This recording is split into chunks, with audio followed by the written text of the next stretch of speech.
Hey folks, welcome back to Blue Milk Gaming. I'm Alex Krez. I'm here with Carlos, and we've got a fun video for you today. We've got the Secrets of Power Ultimate Tier List for the limited format. And before we get into it, please like and subscribe and check out below our Discord, which we do some playtesting, including weekly tournaments. But let's get into it. Carlos, why don't you just go ahead and describe our tiers?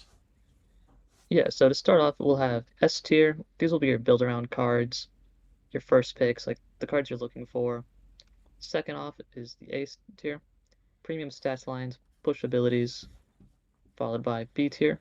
These will be solid staples, good cards in your aspects, followed by C tier. These are just curve fillers. They're not doing a lot, but they're ensuring you get your turn one and two plays most of the time. Then there's D tier. These will be understated units, most likely resources, mainly the cards you're looking to get 30 without having to play out of aspect, followed by F tier. This won't be super common, but this will mainly focus on the unplayable cards and your coasters. All right. Getting into it, we have our leaders. First off, S tier leaders is Leia Organa. Yes, and I think this is not quite a hot take by any means. I think a lot of other folks have realized that she is the best leader in limited, and thankfully, I don't think it's but by a huge margin. It's not like Anakin Skywalker in Twilight of the Republic, but I think she's the best. I think we've seen giving XP is powerful, even at one cost, and yeah, I think she's super flexible. What do you think, Carlos, about Leia? So we saw Snoke was already very powerful last set, and Leia's actually much better. The good majority of your pool is going to be mono aspect or even no aspect cards. So Hmm. Leia is often just a free trigger. Very rarely do you have to think about your resourcing decision with her. There'll just about always be something that you can buff an XP if you have an extra resource. I will say you do have to be a little bit careful sometimes when resourcing with her because you do have to think ahead for her to disclose. Because in my games with her, I already had a couple times where I couldn't even buff her with my cards in hand. So I think one thing you have to watch out for when playing is Leia. But yeah, great leader. One you're always going to be happy to see with the good pool. So we'll go on to the next tier, the A tier. And Carlos, what's our first one we got here? Java. Starting off, we have Jabba the Hutt. Now, this might be a leader that surprises a lot, but for anyone who's played this set, they'll understand that he's very hard to remove and he has a very strong passive ability. Whenever another friendly unit is dealt damage and survives, you'll deal damage to another enemy unit, and this often means your ambushers, your sentinels are dealing double damage, finishing off multiple units at a time. And 2/8 on 5 is very difficult to remove, so he's just going to sit there. Absolutely, and you can even put on a plot upgrade, make it even more sticky of a unit. And I do think the one key thing is that he does say when another friendly unit takes damage, so you cannot proc off of himself. Thankfully, because I think he'd be very busted otherwise. But yeah, I think if you're playing Java, I think you want to get him out on the board and just keep him alive as long as you can. So dropping some big sentinels on the 6 resource turn and 7 resource turn is really powerful because when your opponent attacks into the sentinel and if it lives, it gets to deal the damage back with Java's ability. So super, super, super good. And yeah, how about next? We got Mothma. Yeah, Mon Mothma is not a leader that you play for herself. Often it's just to get a very strong official curve pool. Mm-hmm. Being a 3/7 is a good stat line on 5. She has a passive as well that people often forget is just the +1 HP on all of your official units. This can be very relevant. We see a lot of different increments of damage. One, two, three. So sometimes just one more hit point keeps your unit alive. Mm. But like most importantly, you're playing around to get a strong pool. There's a lot of officials across every color, and getting your choice while sticking to strong colors is incredibly powerful. Yeah, I agree. I think, like you said in the beginning, it's less about her ability and more about the strength of her overall deck. So with the right pool, I think she can be very, very powerful. And moving on to Sly Moore, the 3/6 with the on attack lets you do 2 damage to an exhausted unit. I think she is very solid. I think overall, Cunning is the weakest color in limited for this set. Uh, and but despite that, though, Sly is a very solid leader. Doesn't require much to build around, and yeah, I think does what you want out of a leader. You know, can flip on five and start pushing damage or doing some trades, and just a solid leader that I've played with a little bit and have enjoyed. I don't have anything to add, Carlos. Yeah, so importantly, the leader side has like no correlation with its unit side. It's if Mm-hmm. there's four or more exhausted units, pay one resource, create a spy token. This ability is incredibly relevant and is similar to Leia. For one resource, you can fix your curve and impact the board. A spy token, while not great, is good when it's not costing you a card from hand. It Mm-hmm. means you can go wide, fight for ground more, and often case race a lot faster and run out of gas a lot less than other decks. Definitely, absolutely. So, yeah, Sly's great. And moving on to Yularen, the five cost command villainy leader. And Yularen is pretty powerful with some action shooting. Lets you chain attacks and do multiple attacks at once. However, I think compared to the other leaders, he can be a little lackluster because his ability doesn't always impact board. But I think he's in the command color is a strong color for limited this set, but I think 4-6 for five is still pretty solid.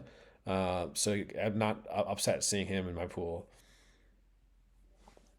Yeah, I would definitely agree. Like his ability is not doing anything that like overpowered. Hmm. Action cheating will always be powerful. Sometimes you can attack with two units that might have died. It means you can race and turn the corner a lot faster, but it's not impacting the board in many ways where had you been able to attack with those two units regardless, it's doing not much. So Hmm. very fair leader, but also good stat line. He's in good colors, and there's not much complaints. Yeah, absolutely. Moving on to our B tier leaders, I'll let you start with this one. Sabe, Carlos, what do you think about her? I love Sabet. While in limited, she's a little awkward because Yellow Heroic is very weak. There's not a lot of good stat lines. So protecting your board and getting that trigger off is not great. Oftentimes you want to be fighting for board, which means you're not attacking base and getting her trigger. But limited decks are not great. There's usually only four or five good cards in a deck. If you're able to discard those either when you swing from their hand or off the top of their deck, Hmm. you can give your opponents very awkward curves. You can mill them out a lot faster as these are 30 card decks. Mm. She's not impacting the board similar to Yularen, so a little more fair of a leader, but still essentially a 4/6 and ripping your opponent's cards. Yeah, no, I think you said it well, and I've not much to add myself. So going on to Dedra, one that I've played with a bit in constructed, but not as much in limited. I think she's definitely still pretty solid, and I think the main downside is not being able to use a base like Tarkentown with her ability. Really, even though her ability, which lets your opponent choose between dealing two damage to a unit or drawing a card, uh, even though that's normally both are good, it definitely is less good when you can't build around it as much as you can in constructed. So while I think she has a lot of great potential to be a strong leader, it takes a little bit of a deck to have maybe a little bit of card draw in it to help keep her ability online. But yeah, she's definitely one you're not going to be unhappy to have. So and what do you think about Cassian, Carlos? Well, I mean, the problem is that Red Hero is a very weak pool, in my Mm, opinion. There's two strong cards that we'll get to, but mm-hmm, these leaders are not doing much. Cassian is a 6 flip, which is a lot slower than all these good leaders we've talked about. Outside of Leia, they've all been 5, so flipping one turn later is relevant. He requires the initiative, which when Ilarin's popular is going to be difficult. A lot of other decks can easily claim to take out a 6/2 leader. You don't get to build around with multiple Synthas in your deck. You're really at the mercy of your pulls. So I don't think he's going to be often great. And he gives your units the ability to not be attacked on his leader side, which is not often great because it means you have to swing base. You're stuck into an aggro strategy, mm-hmm. and there's not many aggressive cards to support this for a 6 cost leader. But he's still powerful, hits for 6, can oftentimes 2 for 1 if you have the initiative. Yeah, no, I agree with that, and I do think he's slightly better than the next heroic aggression leader in Luthen, who is much different stat line than 2/7, almost the inverse, and much different ability with the ping that Luthen can do. But Yeah, and I want Luthen to be very good. 'Cause I also love the character in Andor. It's a great, Stellan Skarsgård kills it as Luthen, but in limited, I'm not as impressed, and I think it's just kind of hard to consistently get those pings off since your units have to actually be defeated while attacking, not just at any point, but they have to be defeated while attacking, which I think makes it a little bit difficult to just consistently get that value and get that um, those pings off even when he's flipped and you're getting the 2 damage pings. So we will move on to the C tier, which is getting a little bit less exciting. But Carlos, what do you think about Lama Su? So Lamasu's an interesting build around. You get to cheat out upgrades.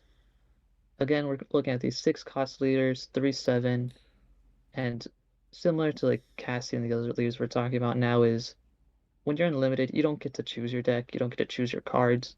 So relying on these upgrades means you Mm, have to have Lamasu. You have to find a lot of good upgrades, which there are some in this set, don't get me wrong.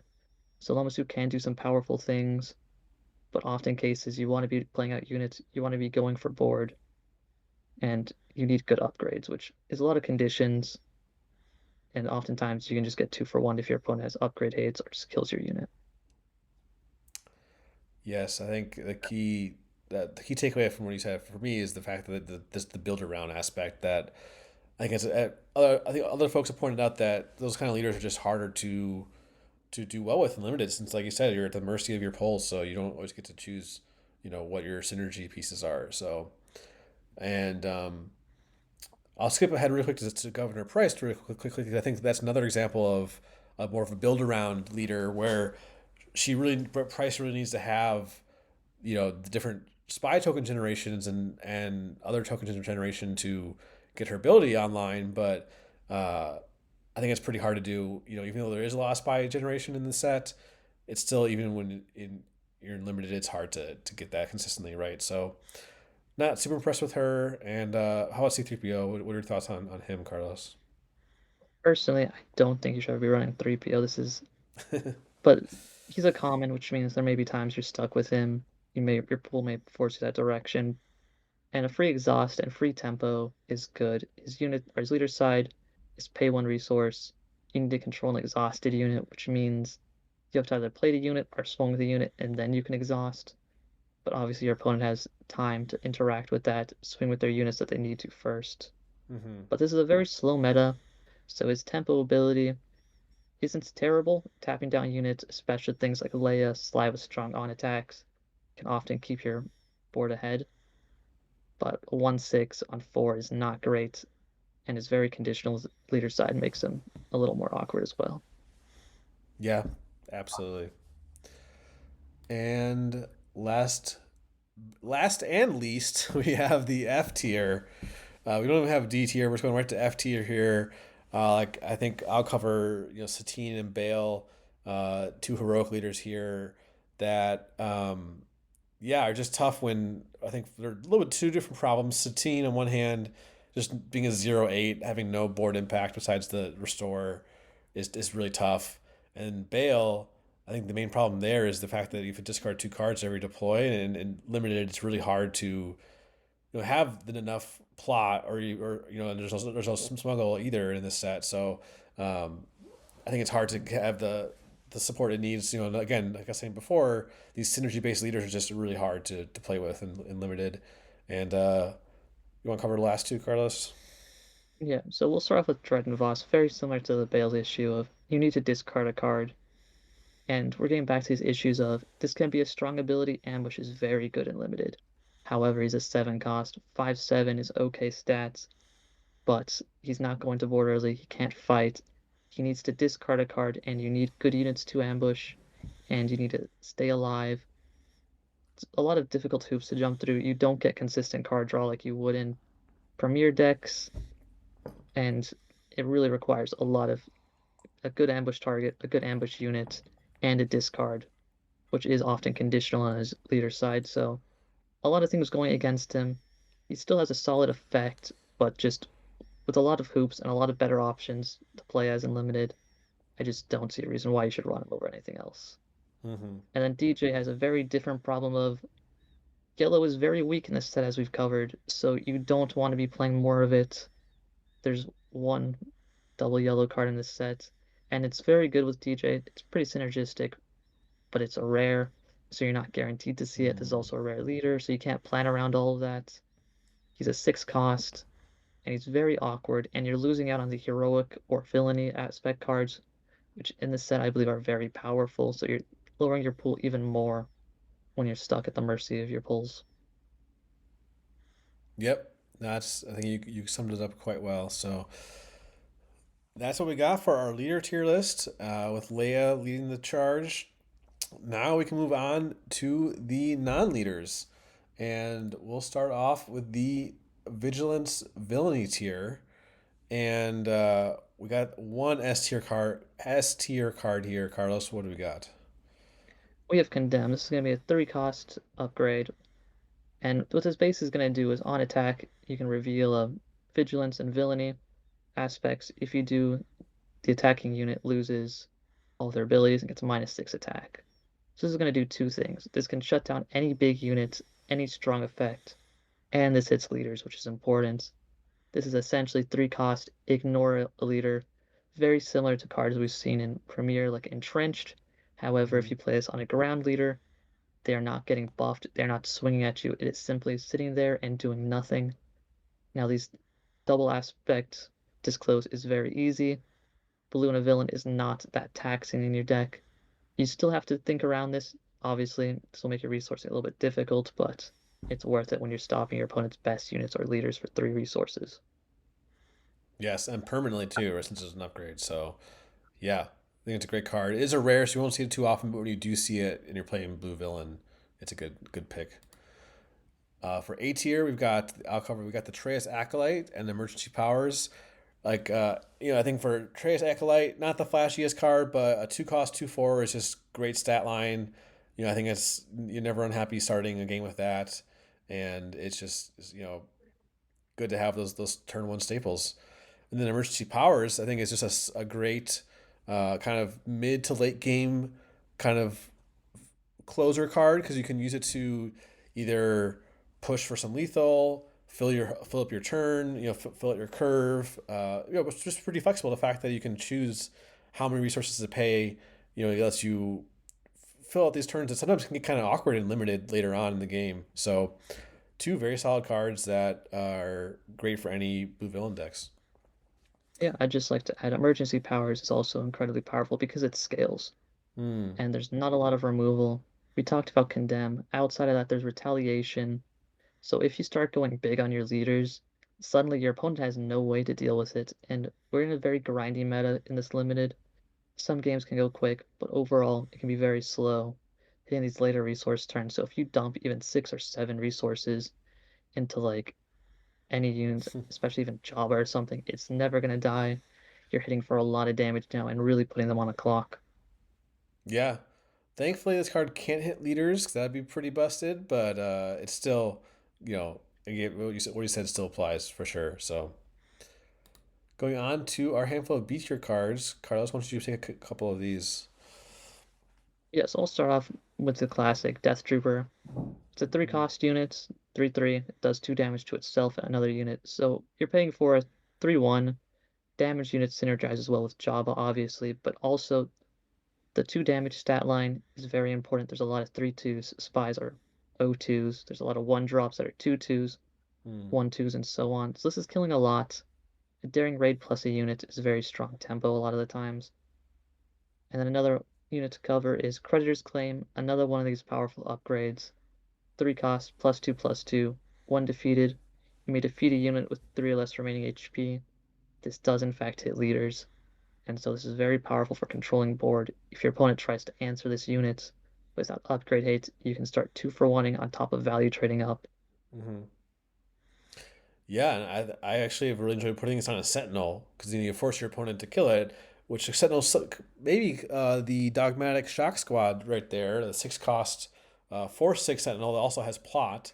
I personally have really enjoyed seeing this card in limited, especially in like a Java deck because you can flip Java on 5. Ideally, maybe put an upgrade on him, and on six throw down this big sentinel that's with a six health that's really hard to take out in one shot. Like that to me is a great line for any Java deck or any blue villain deck. I've really enjoyed seeing this big sentinel. I think um, yeah, there's not a lot of cards that cleanly kill it. So yeah, I think that'll be our B tier. We'll move on to the C tier cards. Not much to say here. Again, once we get to the C tier, they're definitely getting to the point where you don't want to see these cards too much. Um, Thankfully these ones themselves, they're from legendaries or the starter set or the spotlight deck, so you won't see these too often. But either the shuttles, I don't think are too impactful. Um, they're just pretty niche. One of them requiring Chancellor Palpatine, and the other one requiring ground Sentinel units. So yeah, just not super impressed by these. Going to the D tier, then I think uh, here just these cards are not awful, but they're just I think not quite what you want to be at. For Darth Sign, a 5 cost 5/5. You can get some experience tokens for if any enemy units were defeated, but I think it's just a pile of stats. There's a lot of cards that give you piles of stats, right? So, not super impressed with him, even at a legendary rating. Um, and I personally, the Rescue Cruiser, I've wanted to like this card a lot, but I think for one, the triple disclose is much more challenging and limited than in constructed, and so consistently getting that off has been a challenge in my experience. And then, um, just getting to that point in the game as well can be difficult too if you're playing a slower deck. So I think it's just a tough card, um, and Zam as well. I think Zam is just without having some synergy like with upgrades, it's just a pretty weak card as a 1/5. So yeah, just these are some cards that aren't the worst, but they're close to the worst. Let's put it that way. But maybe being a little bit too nice. But those are our D tier. And I don't believe we have any F tier cards for Vigilance Villainy at all. So we will move on to Vigilance Heroism. Carlos. All right, I'll start off with one of my favorite cards of this set, being Captain Rex. We're going to Mm, mention a lot in this video. Sentinels are very good. A lot of units have 1/4s, 2/4s, so they have high HP but low attack, which means getting through big Sentinels is very difficult. And now mm, suddenly this is one of the few Sentinels that is hitting for a lot in return. A 7/7 is going to take a lot of hits, and it's going to force a trade from a lot of leaders, a lot of sticky units that your opponents would try to value trade through the early Sentinels. They no longer can. Yes, you will have to give your opponent Sentinel, but there's a lot of ways to play around this. If you're very ground focused, you can give any of their space units Sentinel. You can give a spy token Sentinel or any unit you were planning to run through anyways. Just be careful with that when played in an attack ability.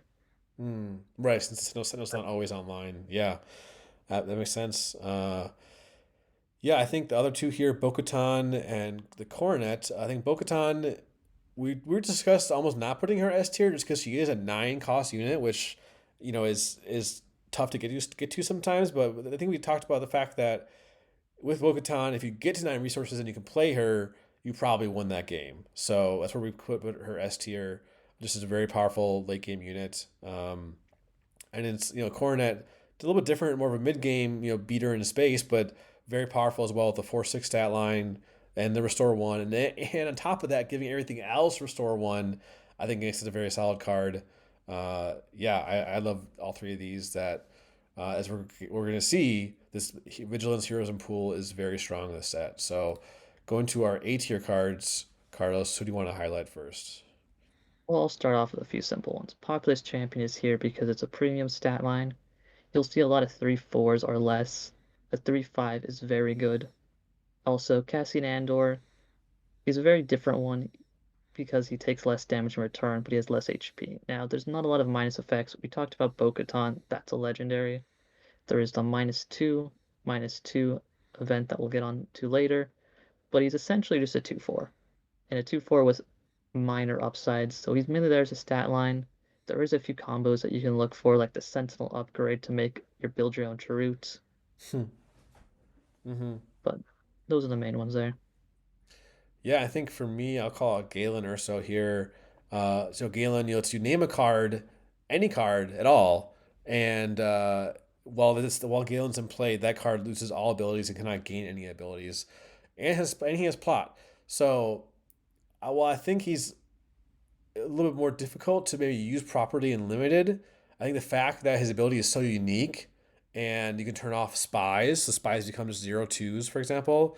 I think it's pretty powerful. And the fact that no other card really can do what he does is why he's an A tier card for me. And at 3/5 for 4 is also a decent stat line as well. So, but at a rare, you won't see him too often. But if you do, he's very powerful. So we'll move on to our B tier. We have just the Jade Squadron Patrol. Not too flashy, just a 6 cost, 6/6 Sentinel space unit. Just a solid beater in space that can also help you, slow down your opponent's space aggression. So can't go wrong with that. Next up in Yeah, and C tier. Oh, go ahead, Carlos. importantly, it hits all the stuff you need it to at 6 HP. It hits the breakpoints of the Cornet, which we mentioned. It's eating up a lot of the other key space units we'll be going over.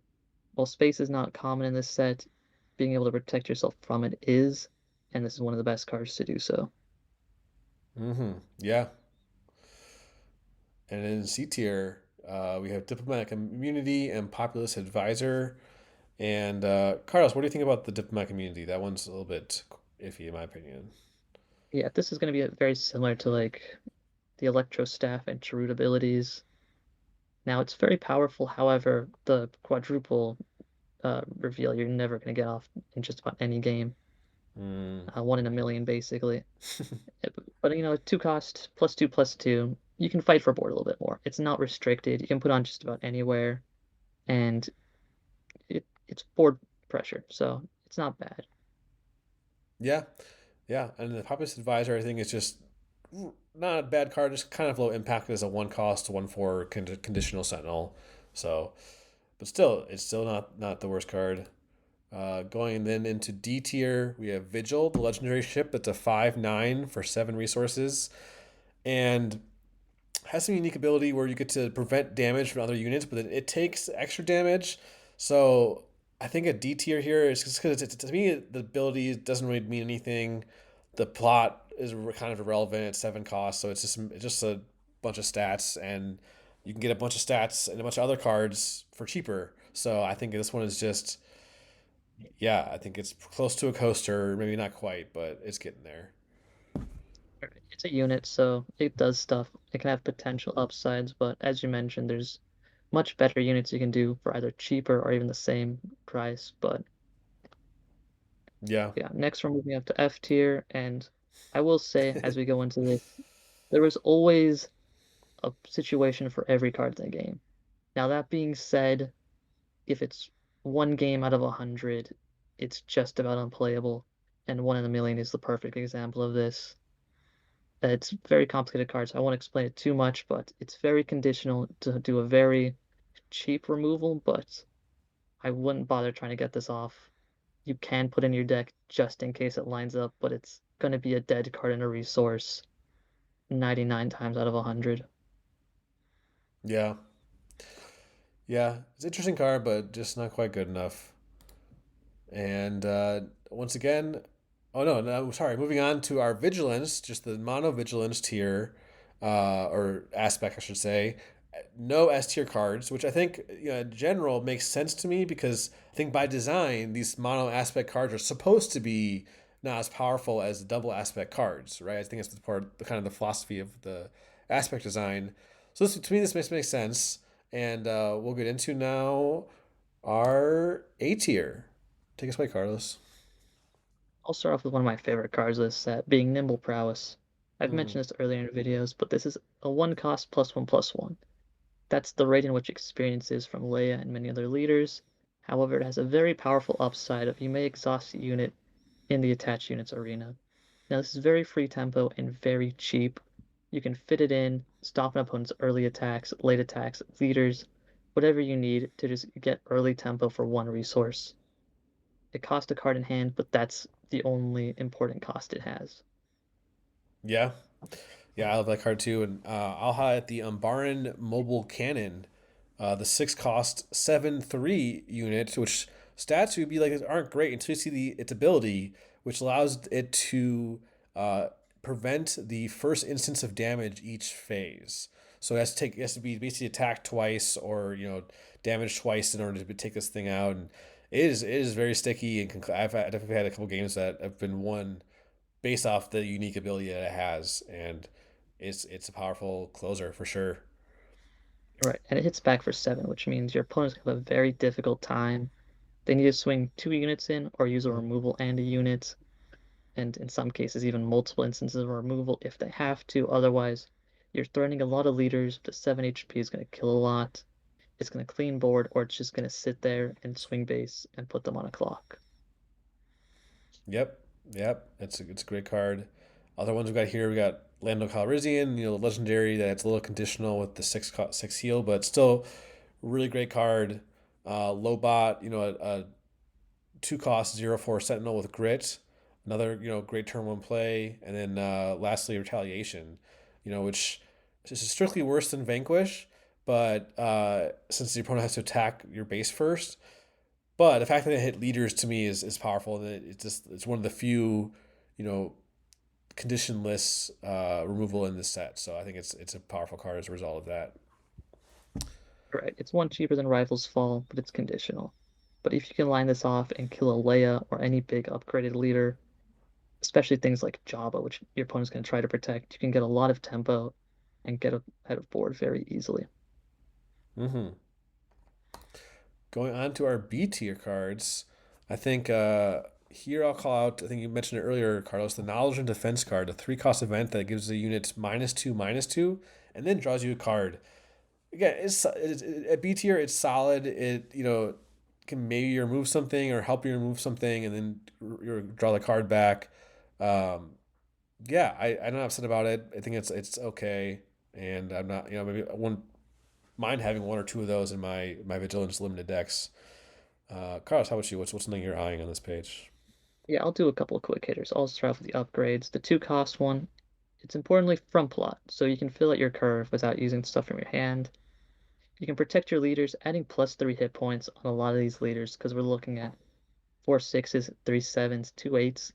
It means your opponent's just about never gonna be able to get through that. Like it's just gonna sit around and gain value unless you're swinging into multiple units at a time, in which case you're fighting for board and getting value that way as well. Another one is Disciples Devotion. I love this card in Leia specifically because if you put this on anything big that you're buffing with XP, especially the Leia leader Mm, yourself, suddenly it's a lot more work to kill it, and your opponent has to swing into it as it gets around value swinging base. It just creates a terrible brick wall for them. yeah, yeah. That's a great upgrade that I hate seeing when playing against him. Yeah, we got another Sentinel in the Rotunda Senate Guards, the 4 cost 4/5. It's only Sentinel while it's undamaged, but blocking one big attack is definitely what it's looking to do. And we've talked about Sentinels a couple times, and we can see that there's a lot of good options when it comes to dropping these mid to late game Sentinels. So this is just another one of those. It's Um, also good stats. So like it's a 4 cost 4/5 on curve with conditional sentinel, so it's just a 4/5 with upsides, which is one of its greatest draws in my opinion. yeah, definitely. All right, we'll move on. We got to the C tier here. And yeah, I have actually really had some good games with Nala Say, the 5 cost. I believe it was cut off at the 4/7 unit that on attack you can disclose double vigilance, which can be tricky, the double disclose, but you get to heal 4 HP from a unit. I think I think it can be hit or miss for sure. Again, that's why it's a C tier card, but it's one of those ones that can be very solid in the right situation. But Carlos, how about you? What are you looking at on this page? I'm going to cover a couple of these events real quick. Starting off with Charge with a Murder, you'll see a very common trend that a lot of these double aspect reveal events are going to be rated a little bit lower than some might think. And that's because in our testing, having double disclose, especially the generic ones, Hmm. are very difficult and very awkward, but the upside is very huge. Defeating a damaged unit, while it's non-leader, this is killing a lot of stuff that you need to get off the board, especially as your opponent value trades and damages stuff of their own, or you can swing a spy. There's a lot of ways to chip damage into units. And another thing, as we mentioned, is space is not common. but there's a lot of very powerful space units your opponents can play. So on 7 resources, clearing one or two of them can be very game swinging and help you protect your board. Especially if you're only on ground, this is a one-sided board wipe, taking out some of their best units. Hmm. Yeah, definitely. And yeah, I think we can move on to the D tier here. And yeah, I think the main one here I think I'll call out is the Senate Warden, which is good. I think the main reason why it can be D tier for me is because it's kind of awkward because it's not the really a great turn one play, since not only is it just a 2/2, but if your opponent kills it immediately, you get no value. So just kind of an awkward play. Same with Lost Jedi. Like these cards can be decent with some support, but just are a little bit situational. Right, especially Escape Pod. There's some neat things you can do over there, but overall, these aren't going to be good cards. A 1/4 3 space Sentinel is much worse than Concordon, which is a great card. But hitting for one, there's only like 1/2/1 in space. You kill one thing, and you can eat one or two attacks. Yeah, it's again, once you get to this tier, it's like there can maybe be some situations where these cards can shine, but generally it's gonna be difficult.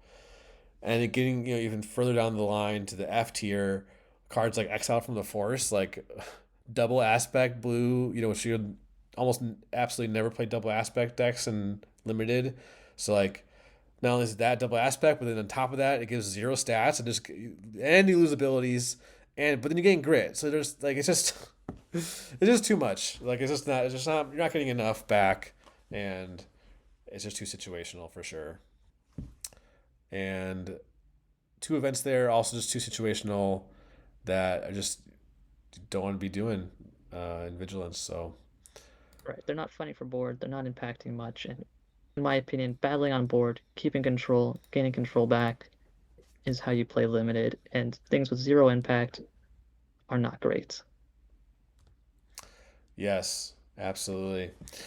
All right, jumping on a little bit here, but we're moving on to Command, starting with Command Villainy, and we have no S tier cards for Command Villainy, but we do have a couple A tier cards. Carlos, what do we got here? I'll start off with one of the classic ones. This is just Battlefield Marine, but for villains. As you've seen, a lot of the stat lines are very awkward. There's a lot of weaker units with 2 or 3 HP, and there's not many things early on that can hit for 3 and clean this off the board. So this is one of the strongest turn 1 plays you can have in the game. And the next up is Chancellor Palpatine, another cheap card, 3 cost, 2/2. If you have a controller leader, you create 2 spy tokens and give them Sentinel. Now this is very powerful because you can protect your board, go wide with 3 units in 1 action from plot and only 3 resources. Yeah, I think he's great. You won't see him too often. He's a rare, I believe, so you won't see him too often. But when you do, he's going to be great especially to plot him out in almost any deck. So, last but not least, we have Dead Ramiro, the 6 cost 5/5 ambush that on attack creates a spy token.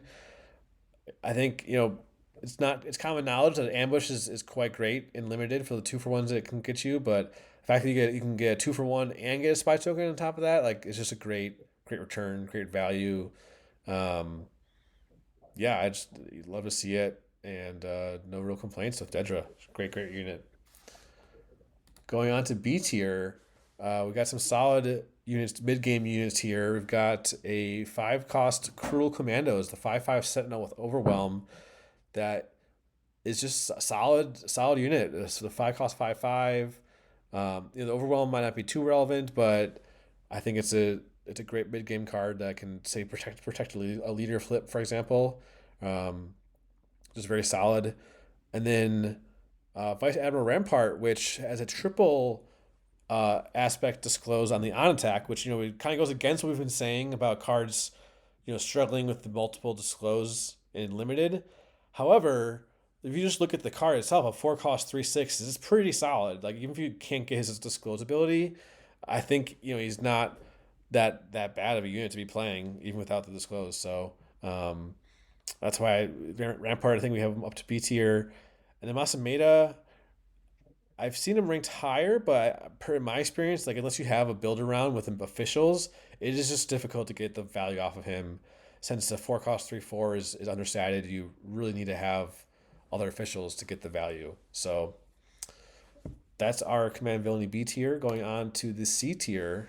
What do we got? Yeah, so we start off with a one cost corrupted politician.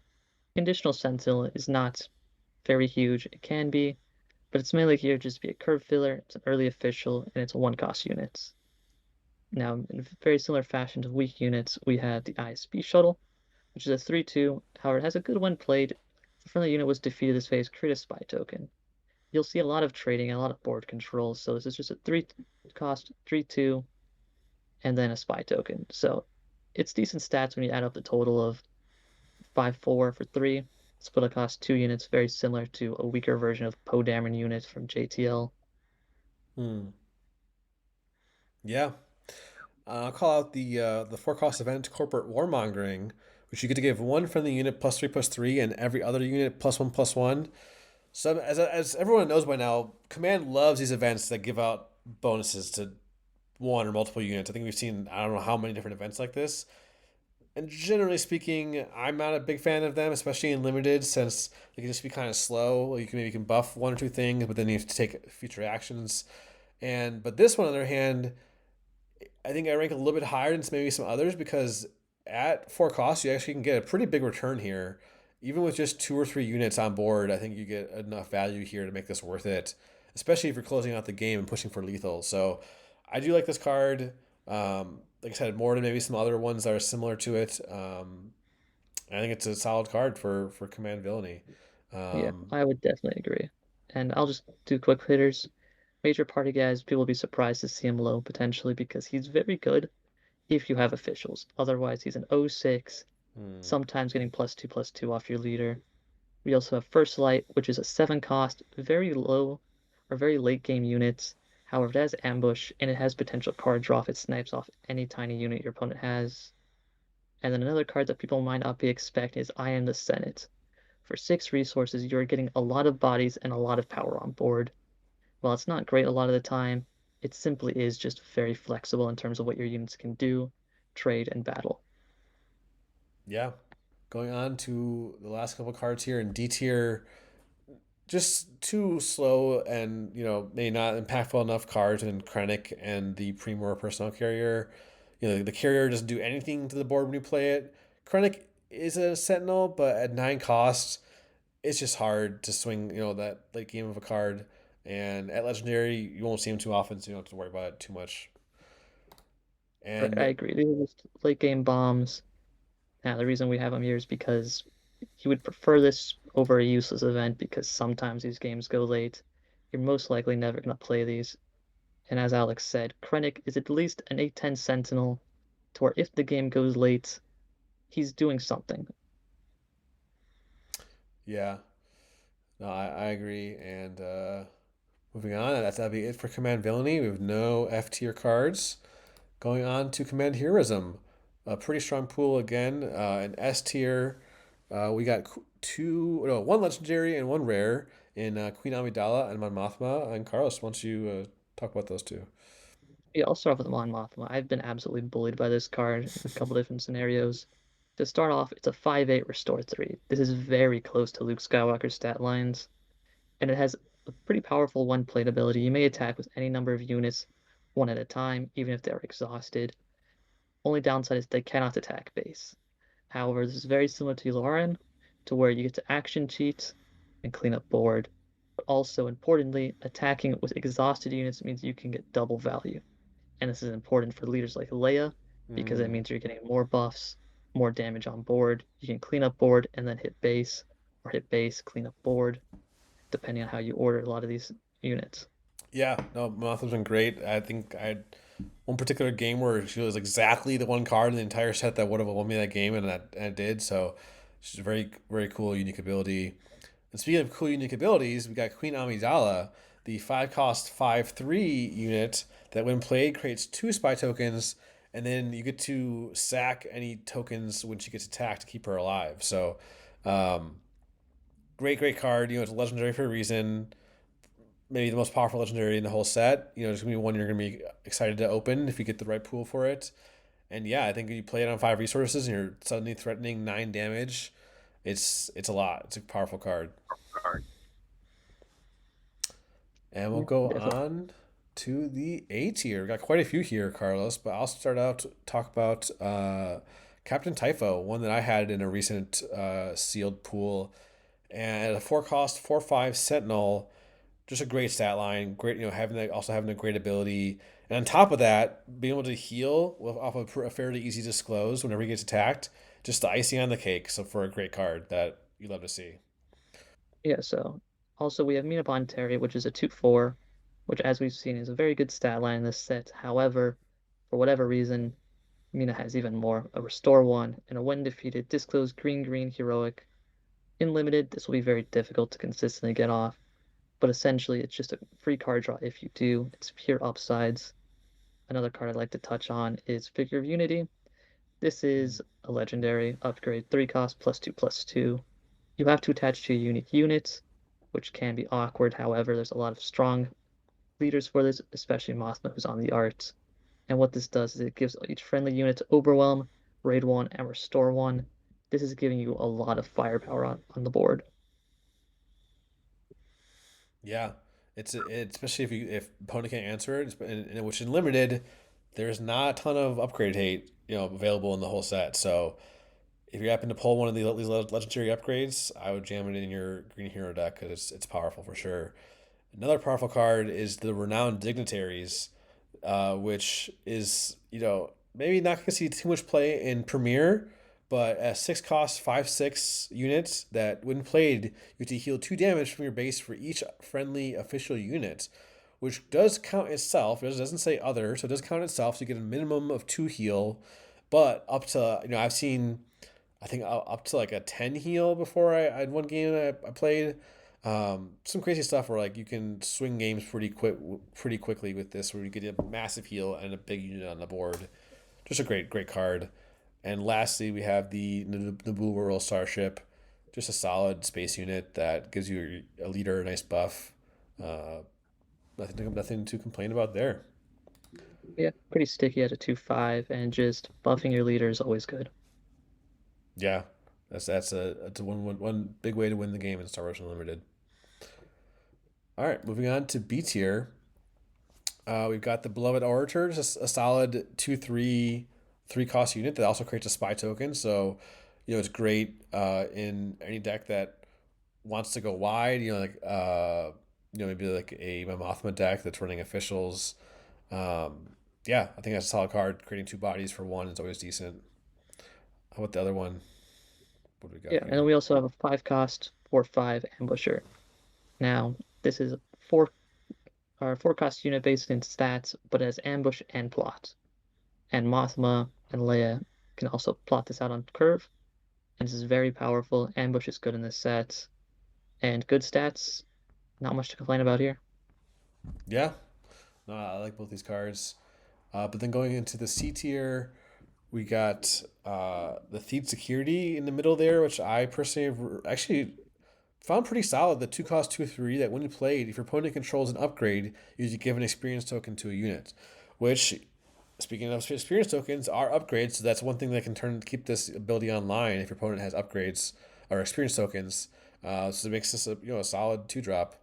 And Carlos, what do you think about Ahsoka or C3PO? Yeah, so first off, I'm just going to touch on Thief Security. My only downside with it is it's a 2/3 for 2. Hmm. So turn 1, this is not good, but in your curve at any other time, it can be very powerful as a 2 cost 3/4.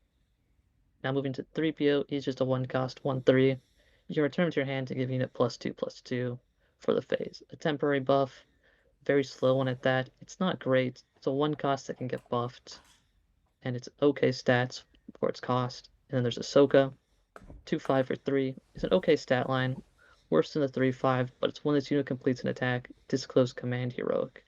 If you do attack with another unit, so another one of these action cheats in this set. So it's just a below rate unit with potential upside. Yeah, I think that sums it up pretty well. Going on to our D tier here, we've got a couple events, and yeah, I think they're just a bit situational. We got renewed friendship, which lets you, cycle a card back from your discard and create 2 spy tokens. Can be good in a grindy game, but again, just a bit niche. Then dismantle the conspiracy. Even more niche. It's six costs. First of all, it's a six cost event, so very expensive. And then it can be powerful, letting a friendly unit capture any number of any enemy non-leader units with 7 or less HP, and kind of like the Cad Bane, 7 cost units. But in my opinion, it's just a bit too situational to really able to rely on this card to save you in a situation. So Right, yeah. like a friendly leader unit can capture, like that's its one upside. You can Hmm. choose what you want to do, but the reason that Cad Bane and a lot of the good capture cards are good is because they develop board as well. For one cost more when you compare it to Cad, it gives you a 7/7. This is not developing board. Capture is not removing these units from play entirely. They will get them back unless it's token units. So that's why it's down in D tier. It is removal, and it's an okay semi-board wipe. So that's what's the saving grace. Yeah, definitely. And I don't believe we have any F tier cards yet again for Command Heroism. Another great card pool. And moving on to Mono Command, we have a single S tier card, which is the Shadow Crawler. One I do not want to see in my sleep paralysis streams, but it is a 7 cost 6/7 ambush unit. The ambush being the key there.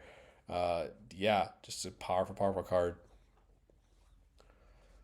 Yep, it helps clean up any of these 6 HP leaders and very easily can clean up these 7 HP. Finish off Leia, swing into it, or finish it off with a spy token or any other way.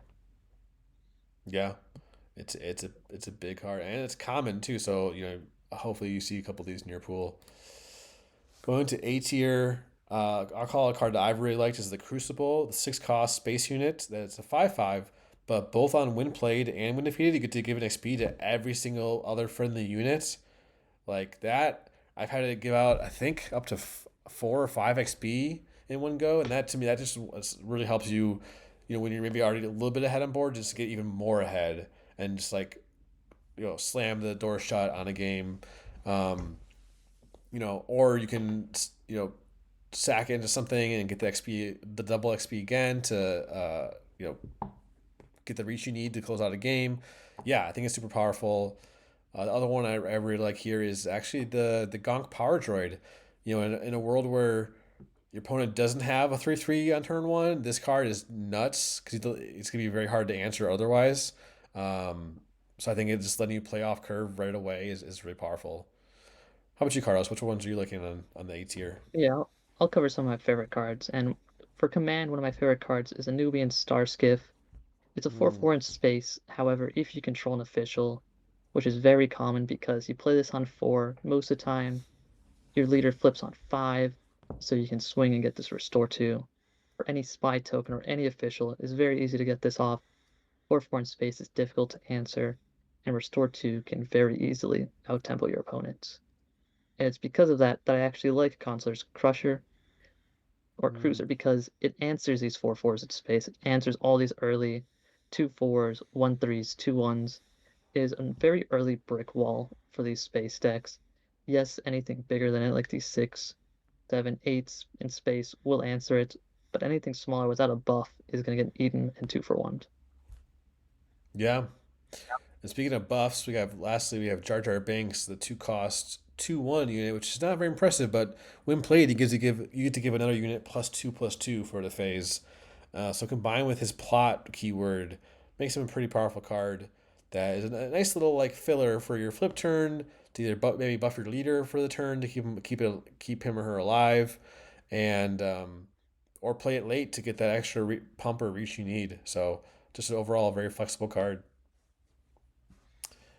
And Yeah, moving, definitely. And plot is a huge upside for that too. yeah, plot gives the cards a whole new dimension, right? But moving on to our B tier for command. Speaking of plot cards, we have the Unveiled Might, the green plot upgrade that gives +2/+3 for 4, which again I think I have it at B tier because while it can be very good, I have found times where it's can be a little bit awkward, specifically for 5 deploy leaders, since it can be difficult to fill your curve with that one extra resource and not float it. So while I do love flipping my leader and plotting this upgrade out to make my leader even more massive, especially like a Java leader. Again, it can just be difficult to you know, use all your resources that turn. So that's my one caveat for the card. Um, Carlos, which one do Right, you want to definitely call it? very awkward to fit. Yeah. I'll start off with the Commando. It's fine. It's a 3/4 overwhelm, slight upside against any of these two health things, these 3/2s, spy tokens. It's just there as a stat line with slight upsides. Then there's also Naboo Security Force, which is a card I really like because it's a very beefy Sentinel at 5/7. It is a when played and temporary Sentinel. It's when you play it, you can reveal one command, and you can give any unit Sentinel for the phase. Now, oftentimes you're giving it to itself because it has 7 HP and 5 attack, Hmm. but you can give anything you need, anything with much more damage to force trades. Now, it is only for the phase, and it's not on attack like Rex. It is a when defeated to do this, so it's a very awkward Sentinel, but very good stat line. Yeah. And again, these we've seen a couple of these like mid to late game sentinels are just beaters and limited. And lastly, Ferris Uprising, the four cost event that lets you deal damage to a unit equal to twice the number of units you control in its arena. So we had a small discussion on this because I think Carlos, you weren't the biggest fan of this card, right? But I think this removal is such a premium in limited, especially in green removal. I think historically has been very even more at a premium. I think this card can be decent, but I think it's right on the edge of like possibly being a C tier card. Yeah, so I'll touch on why I thought it was worse. It's 4 cost, which means it's very awkward to fit on. It's not developing board, and it has a lot of conditions. You have to have the correct number of units to deal the damage. It has to be these units in the area, and it's very awkward. A lot of the times you're trading, you don't get a lot of these go wide decks, and when you do, it's because your opponent's lane dodging you, and this doesn't solve that situation either. So it's because of these very situational times it's good. It's very awkward to fit in the curve. I'm not a fan of the card, but there's no denying when you can snipe something very big for 4 resources that it's good. Yeah, and I think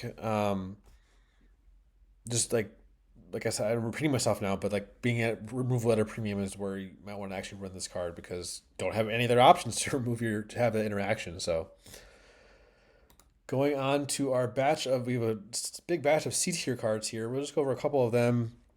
I think for me, the Taylander shuttle is a solid card, but because on attack you get to create a spy token, but you have to have the initiative. So unless you win your roll off, you're probably not going to have the initiative that early on. So just kind of, without the on attack firing, it's very underwhelming being just a 2/4. So I don't love seeing this card. Yeah, it's just difficult to get the full value. And then one more is the Raxian Assembly. I think that one is the 5 cost 6/5 vanilla unit. I've run this a couple times in my pool, and thinking like it's pretty solid stats for the unit. Nothing too crazy, but almost never played it just because there always were better things to do. It felt like so. That's where this one dropped down to a C tier. Um, yeah, just to me, even for decent stats, it's not doing enough. Carlos, which ones do Right. you want to call You out get here? these 5 cost units. They have to do something or have to be very powerful. Otherwise, you're just taking a turn off essentially and putting stats on the board, which gives your opponent free reign. So a lot of these vanilla and expensive things will get rated very poorly in our rankings. I'll do a couple of quick hitters. Diplomatic Envoy, it's a 2 cost 2/2 in space most of the time. On turn 1, it's not great. It's going to get eaten up by a lot of early space units. It's not doing much. It does have a one play disclose, give a unit ambush for the phase. However, this is a much more awkward version of timely intervention. It does develop board, but you need a lot of resources and you need a good ambush. So it's a very situational card. That's why I have it down lower on this list. Senator's Aid is an interesting one because you can play it on the initiative and it's a 2/3. Now, outside of that, it's not great because you need the initiative, and once you lose it, it's hard to gain it back early on. Mm-hmm. And one cost synergizes very well with Leia, but if you play a one cost, given experience, it's anti-synergistic because you're losing the initiative. Now, a couple other quick hitters. We have Budget Scheming and Thunder's Applause. These Mm-hmm. are just okay ways to buff your board. Budget Scheming gives 3 officials experience tokens, so you need officials. It's a little conditional. Thunder's Applause. You only need to disclose one green, you're giving a lot of stuff buffs. Good to fight board. And then Charge with Corruption. is a double disclose, which makes it very awkward. However, Mm. any unit can capture any unit for 3. I think this is very good if you can get it off. Yeah, that to me is the biggest if you can get it off. It's like it always feels bad to have a dead disclosed card, and yeah, I think it's something that can be tricky to play around. Cool. Going on to our lone command D tier card. It just convene the Senate. Does let you search your deck for 2 cards, but it's only for official units, and it only creates a single spy token. So just tough and limited to like not only have to build around officials, but then spending 3 resources just to draw is gonna be a tall ask. So to me, this is a solid D tier card, and we actually have after having a couple of colors with no F tier, we've got quite a few F tier cards here. You know, quick, like the double aspect cards. I think in general are at a big disadvantage already since they're hard to run in limited. So like Transfer Valorum is just an unplayable card in limited. I think something like the 9 cost cards here, like Let's Talk and the Separatist Capital Ship there that I'm not going to try to pronounce. Both of those, yeah, just when you get to this tier, it's like it gets to the point where they're like situational cards are just too situational, where they're just not gonna ever really be a card you want to play in limited. So that's why those make the cut, or I should say they don't make the cut rather. Uh, Anything you want to add, Carlos? No, just a couple quick talks. Like you'll see, like every card has its purpose, but Reconnaissance is very niche card draw. It's not impacting the board. It's very conditional. Even if it wasn't conditional, it wouldn't be great. Trade route taxation is good in Premiere. However, we've talked about there's not a lot of good events, there's not a lot of good removal, and it's not always a guarantee that you'll have control of the board. And then Let's Talk is a much worse version of the other capture event that we talked about. Insane amount of conditions and hoops you have to jump through. Orn Free Ta is a unit. He does draw a card, but you have to build it on laws, and if you notice, there's not a lot of good laws. Some of them are even sitting here in F tier. Yeah, absolutely. I think I did. I think I had like 2 of him in one of my sealed pools, and I was like, oh, maybe I could run him. And I had like 0 law cards at all, so it was just tough. All right, moving on to our aggression villainy aspects. We have nothing in the S tier. Going to the A tier, we got 4 cards here. I'll start off with one of my favorites, the Hunting Assassin Droid, which is a 3/4 3 cost unit. But when your opponent has any damage units on board, it gets raid 2, so it gets to swing for 5. Which I think this card combined with the 4 cost Enforcer Squadron, the 5/3 hidden space units, it just creates a really aggressive curve that is going to hit base hard and fast and close games out quick for any red black decks. Right. And And they can also control board very easily. Like you just swing in, take out their 1/3 or their any tiny unit, and suddenly you're starting to trade into their 5 HP, which is these 3/5s, or even take out 2/4s now and 2 for 1. Very good cards. Enforcer Squadron, Satline Space. It's very aggressive. And now we have the Severest Official, 3/7 5 cost. Except as when played, deal 3 damage to an undamaged unit. Now this is just body plus either removal or some chip damage in, which is very good, and it can go to either arena, so it can take out cards like this Enforcer Squadron that we're talking about. And then yeah, finally the Imperial Occupier, which is just a worse Charismatic, which we'll touch on later, but a worse Charismatic is still a very good card, surprisingly. And so it's a 2/2, which is going to die. You'll create a spy token, but even if you play this on turn 1, they're not going to be able to answer your spy token as well. So you still get the swing, and suddenly, if a 2/4 swings into it, you're just trading 1 card for 1 card if you trade the spy token in. yeah, yeah. I like that card as well. Like any of these cards that can create multiple units, like I think are really good to look at, especially in limited when you want to play for boards a lot of the time. So going to the B tier, a couple cards here. We got the Mudcracker Crab Droid, a 3 cost 4/3, and while it's ready, it can't be attacked. So yeah, I think it's a solid unit, but the main downside is the 3 health here, considering that there's a lot of 2 drops could trade into this. But if it's ready, they can't be attacked. That is kind of a decent ability here. maybe which is pushing it up to a B tier card. Um, so I like it. But then a little bit different card here. We got Cyril Karn, the 2 cost 2/3. That is a phenomenal card in constructed. Both the triple disclose, the red, red, black, is a bit tricky. We've mentioned it a couple times now. How once you get past like two disclose aspects, like it gets a bit difficult and inconsistent in limited to get that off. So that's where it can be difficult to get that off. I will say the upside is being a 2 drop. If you're playing him on turn one, you do get to sculpt your hand with a mulligan with this disclose in mind. So there is that aspect. Anything you want to add, Carlos? Yeah, no, I think you hit it perfect. Like Cyril Karn, like we're very low on 2/3s in this set. However, it is the set for them if they have a very powerful ability, which Cyril does. No matter which option they choose, it's good. Either ripping their hand or 2 damage to a unit. It will slowly stack up. Yeah, yeah. It's a powerful card, especially with Dedramiro if you happen to pull him with her. Going to our C tier. What do we got, Carlos? Alright, I'll go over one of my favorite cards of this set, being Hondo Onaka. He's a 6 cost with plot, however, plot won't ever be relevant and limited for the most part, but it is a 6/5, another Anthem effect. Each other friendly unit gains raid 1. Now, this isn't as great as others we've seen, but it's a big body. It does have impact on the board the turn it's played, so it's not great, but it's a solid finisher and it's a good late game value piece. In similar fashion, we have the Fulminatrix. Now, we're very low on cards over 7, but this has immediate impact. Mm-hmm. You can do a daring raid to a ground unit, and it's a when played and attack. It's an 8 cost that swings for 9 in space. If this sits around, this will end the game. Yeah, it is the dreadnought, I believe, from the Last Jedi. Either way, yeah, either way, pretty cool spaceship.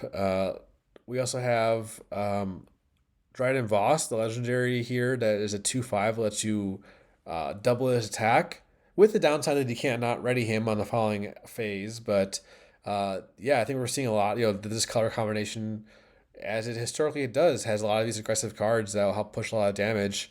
Because along those same lines, Arinda Price, another aggressive card. Because when she's defeated, you get to optionally defeat another friendly unit, and if you do, you get to deal 4 damage to your opponent's base if you have that unit to sack. So both these cards, Dryden and Arinda, I think are just 4 drops that can push damage pretty quick if you leave them unchecked. So, but they're also have their downsides. So that's why they're here in the C tier, not higher. So Right going below to curve stats and good abilities, so that's why they're ranked a little bit lower. yes, and along the same lines though, we have some interesting abilities here. Maybe not quite powerful enough. The Galleon, the 7 cost 6/6 space unit, which like I was saying before, the triple disclose is just I think pretty difficult to get off.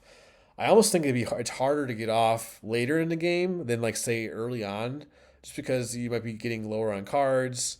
You don't have that 6 card starting hand to sculpt and to shape. So yeah, I think if this card does get the disclose off, it's actually really kind of insane because you get to have what is it 12 points of attack in one out of one card potentially, but yeah, it's just hard to get that skills off, and a 6/6 for 7, but without that, is just not good enough. So, and anything you want to say about the elite squad, Carlos? No, and it's just in a similar fashion. This is a 6/8 with grit. It has a one played, but it does deal damage to another unique unit. Very conditional, which is weird for this 8 cost unit.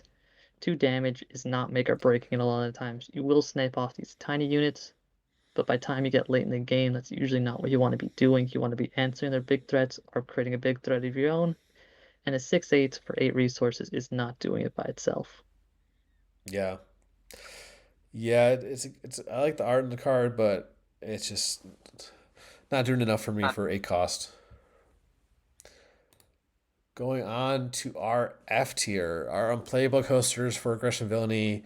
Maybe not surprising to most is the confidence in victory. Just a 10 cost event, dude. If someone could actually play this in a limited game and win because of it, like I'll tip my hat. Like that'd be an achievement for sure. But yeah, that's it's just it's almost just laughable how like far off this card is from being playable and limited. But it's a cool card. I'll give it that. I think it's a cool card, definitely. Yeah, Carlos, what do you think? Yeah, so Confident Victory, it's pretty much unplayable. I don't know when you'd ever win the game that you weren't already going to if you have this much resources and your opponent's not going to board in arenas. And then secondly, we have Tempest Assault, which is much better in comparison to Confidence and Victory. The issue is dealing 2 damage to each enemy space unit. As you've seen, the space units you care about are very beefy.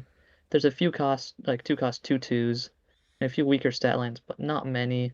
And for 4 resources, a very conditional and a very single arena removal is not great. Yeah, yeah, I agree. Just it's just tricky to get that one off and get good value.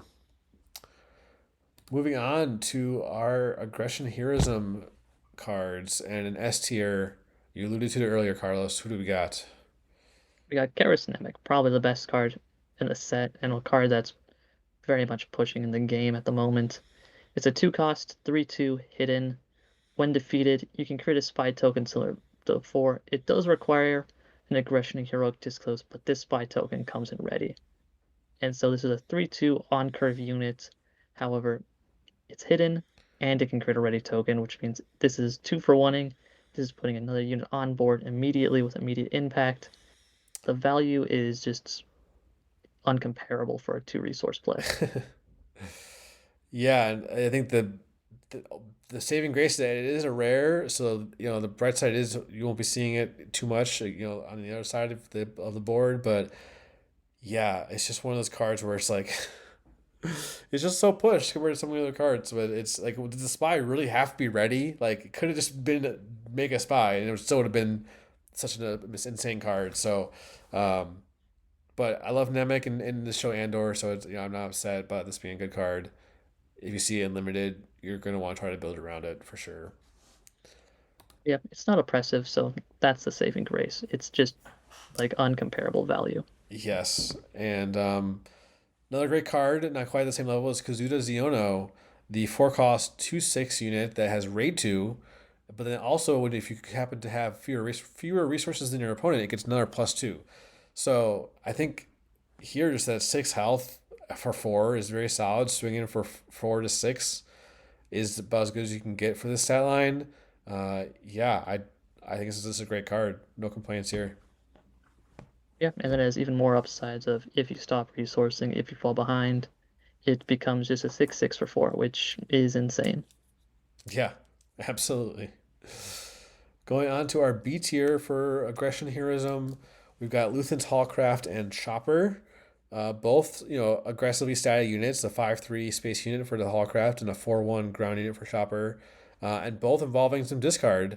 Carlos, what do you think about these cards? So we already saw like the villainy version of the 5/3 in space. This is a slower version of it. The disclose is another one of these triple reveals, so it's not gonna be online very often, but its stats are good enough. It's in a difficult arena to answer. It will put your opponent on the clock, and if you can get that double discard, it is very good. And Chopper's a very interesting card. We haven't tested it too much because it is a legendary, but it's a 4/1. It can trade into 2/4s. It can fight for board, and suddenly, if you have card draw or if you have card advantage and your opponent does not, if you start going down in cards, you're starting to go ahead while swinging for the base. Yeah, yeah, definitely a powerful swing there, and but like I said, he is legendary, so you won't be seeing him too often. Going to our batch of C tier cards, we got 6 ones here. I'll do a couple myself. We've got I'll do the Kadel Conics, the 3 cost 3/2. Does get to defeat non-unique upgrades, which hits a lot of upgrades considering that covers experience. There's no shield tokens in the set, but still understated as a 3/2 for 3. Does have plot, but I can't say that being too relevant. Just not loving it. It's just okay as C tier. Similarly, the Valiant Commandos, the 3 cost 3/3, can be aggressive to pump extra damage when it gets to hit base. but just I just don't love having that 3 health on a 3 cost unit since it gets can just get traded up by a 2 cost unit. So um, yeah, just okay units those two, but not super high in them. Which ones do you want to call out, Carlos? Yeah, so I'll just start off with we have another one drop. It's gonna be very good in Leia. It's probably one of the best one costs in the set. It's just a 2/2 with hidden Rebel official. It has all the keywords. It's a little hard to deal with. It turns on your official stuff, but it's still at the end of the day just a one cost 2/2. Now Mm-hmm. also we have her Inner Rim Coalition. 6/5 for 6. The one defeated that looks good, but it is not very easy to obtain. It's very awkward. It's very late. It's okay. No immediate impact, and your opponent has to let it happen. And similarly, we have the Strike Force X-Wing. A when played, deal 2 damage to a unit would be good, but it's 2 damage to a ready unit. Your opponent has a lot of ways to play around this. You have to play it very early on the initiative to answer anything, and sometimes that does not do what you need it to do, and it's very understated for 4 cost, and it's in space. Yeah, yeah, that one. I love X Wing. It's my favorite ship in the whole Star Wars universe, but it's that one to me is just a little bit undertuned to be super strong. We do also have Alexander Callis. Great name, but not so great card in my opinion.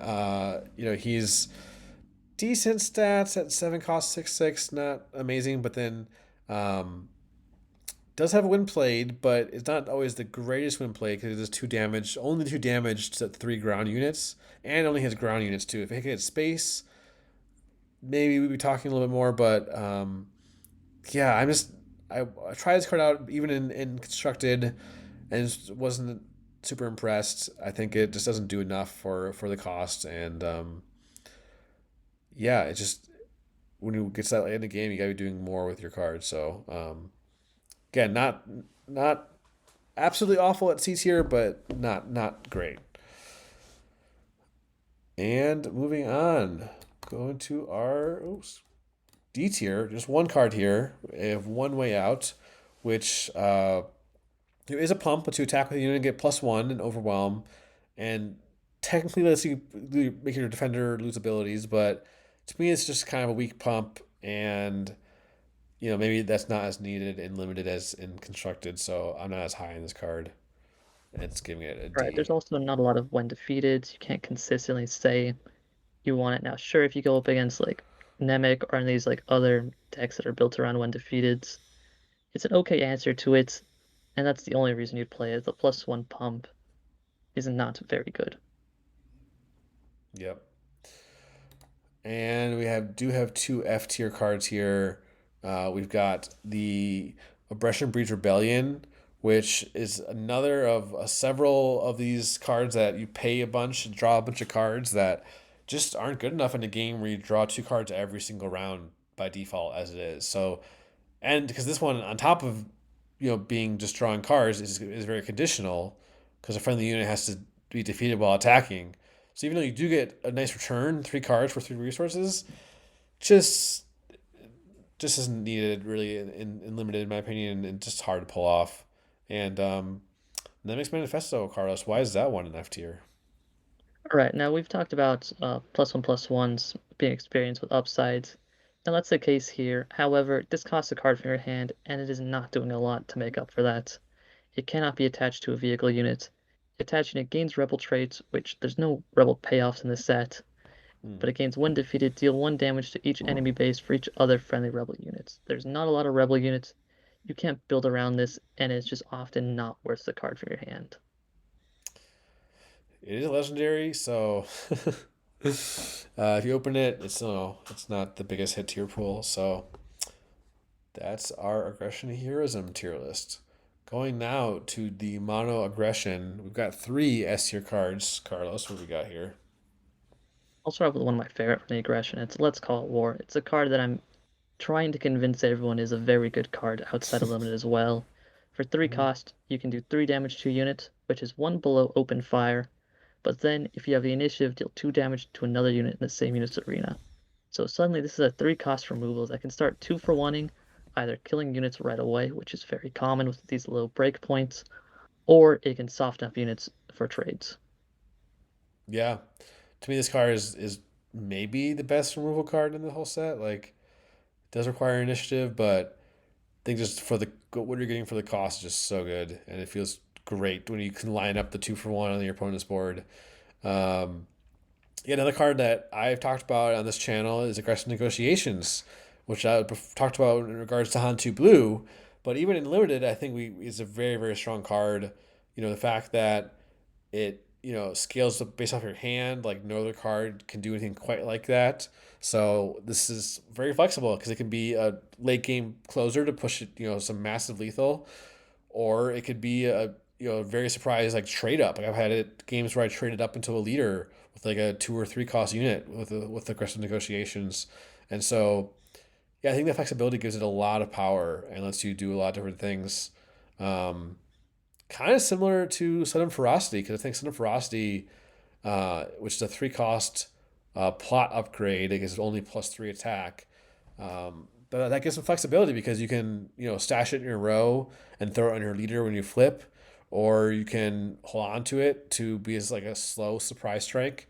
Um, but yeah, I think both these cards are some great pump in a set that doesn't have a ton of pump. I would say overall, right? Um, yeah, I think you just all three of these cards you want to see them. You want to see them in your pool for sure. Yep, definitely agree. And they all synergize pretty well with each other too. Yeah, and they're all I think just common or uncommon, right? Yeah. Going on to our A tier, I think yeah, like, I think we've called out a couple of these cards now. The 2 cost 3/3s and this like the warrior of Clan Ordo, just a really solid card. Like I think other content creators have talked about maybe one of the problems in this set being the disparity in some of these turn one play power levels. Because yeah, when you're starting a 3/3 versus like I don't know the 1/4 asp labor or something like. It's just a night and day difference in the strength, the power level of your game starting out. So yeah, it's an A tier card, this warrior, and the disclose is usually pretty trivial. And even if you can't disclose, usually 2 damage to base early on isn't the worst downside. So love this card. Want to see multiples of him, and yeah, it's a great way to start your red deck. Yeah, definitely. And Academy Disciplinarian is one of my favorite units in these colors. It is very similar to a Fleet Lieutenant, but a very slow one at that. It's a 3/4. When played, you may deal 1 damage to a friendly unit with 2 or less power and ready it. Now, as we've talked about, that is a lot of the turn 1 plays in this game. Now, this means you can either swing base twice, swing base, and then trade into a unit, or any combination, and slowly you're getting a lot more value than your opponent is as early as turn 2. Another card to talk about is Outer Rim Constable. It is a worse Fang fighter, but it is cheaper, which makes it a lot more efficient, especially in limited. You're paying for a 3/1 plus a 1 cost to defeat any upgrade units. It is very flexible. It answers a lot of the stuff your opponents can try to do. Yeah, I think I mentioned earlier is that the upgrade removal is at a premium in this set, and that is one of the few cards that we even have. And in fact, I think it is the only non-conditional upgrade removal, if I'm not mistaken. So just a great card to have, especially since there's a plot upgrade in every single color. So you're going to be usually getting value out of him each game. Yeah, I like the what's his name again? Zatan Moj. I'm probably not saying that right, but he's a 4 cost 4/5 that whenever you take initiative, you get to deal 2 damage to your opponent's base. Which yeah, it's a nice little 2 damage ping. For with a on a solid body, can't go wrong. Yeah, just a great card. Yeah, in very similar way, the inverse of that being a 5/4, which is going to snipe a lot of these like big units, beefy units. It can start value trading, threatening a lot of damage. It's just good stats, good value. Yeah, kills those 3/5s on three. They're pretty cleanly. So a solid unit there.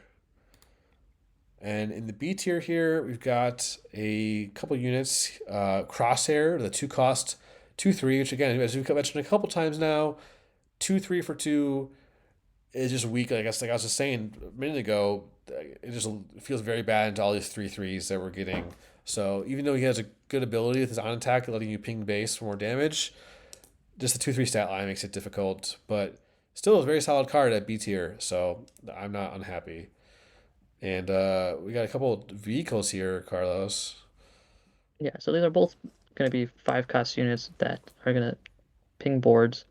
Punching one's in its space one, 3/5, gets rated 1 for each damaged enemy unit. When played on attack, deal 1 damage to unit. So this can be a very sneaky finisher, especially if your opponent's controlling board and damaging their units. Suddenly you can start swinging for a lot of damage as early as a 6 resource turn. And in a different fashion is the AAT Incinerator. It's a 3/6. When played, deal 1 damage to up to 4 ground units. It does have a downside that you have to damage your own or take 2 damage to base. 1 damage pings are not great in this set because of all the 2 HP breakpoints, but it's still damage adds up. Damage Hmm. on board can slowly ping off units that try to value trade. Yeah, and I found the 3/6 stat line to be pretty powerful, just being like very sticky and they'll stay on board for a little while at least. So pretty solid card. Going on, we got a pretty good sized batch of C tier cards here. Which are cards that are like, I think we said they're like filler cards that are, you you definitely have some of them in your limited deck, but you want to have as few as possible. So I'll start out here. Syntacaz, I think a very polarizing card, especially in constructed. Where people were kind of saying the sky was falling when she was first leaked, and um, it's the one that still remains to be seen whether she'll have that impact in Premiere. But I think it's pretty safe to say she will not have that same impact in limited.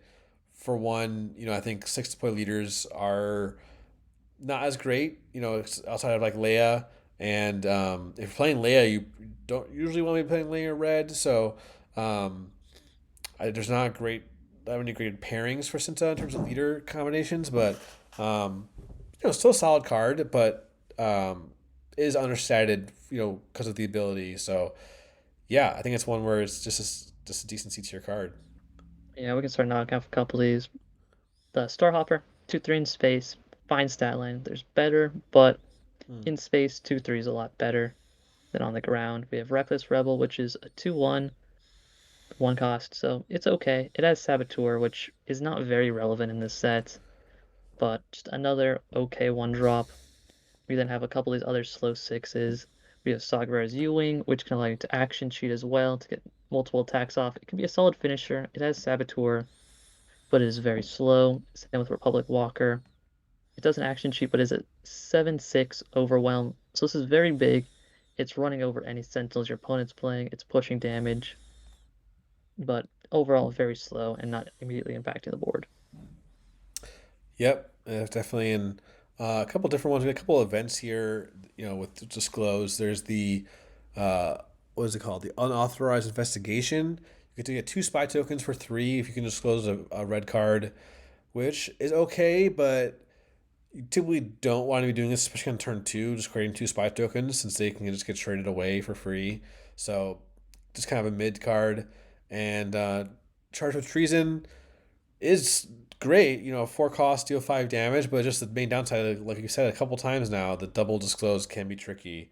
So that's the main thing holding it back. And a couple more here. We do have the Corellian Hounds, the 5 cost 5/5 that gets to ready if your opponent has no ground units, which decent ability, but in limited, your opponent is going to almost always have ground units. It's hard to build a space focused deck with the single set. So um, do think these hounds are pretty niche in limited, but they're okay. And lastly, we have an upgrade, the Ambitions Reward, a 2 cost +1/+1, which lets you also create a spy when you play it. So it's just like the amount of value you're getting is like just good enough. Like you're paying like 1 for experience and like 1 for a spy. So in one out of 1 card, so it is decent value, but it's just, from my opinion, not enough for what you're trying to get out of an upgrade when there's other options available. So, um, yeah, I think that's C tier, and yeah, that's all I got for C tier. Yep, Cool. now we're down to the D tier. Now there's a lot of interesting cards here. Starting off with Chairman. The one reason he's here and not in F tier is because he's an official.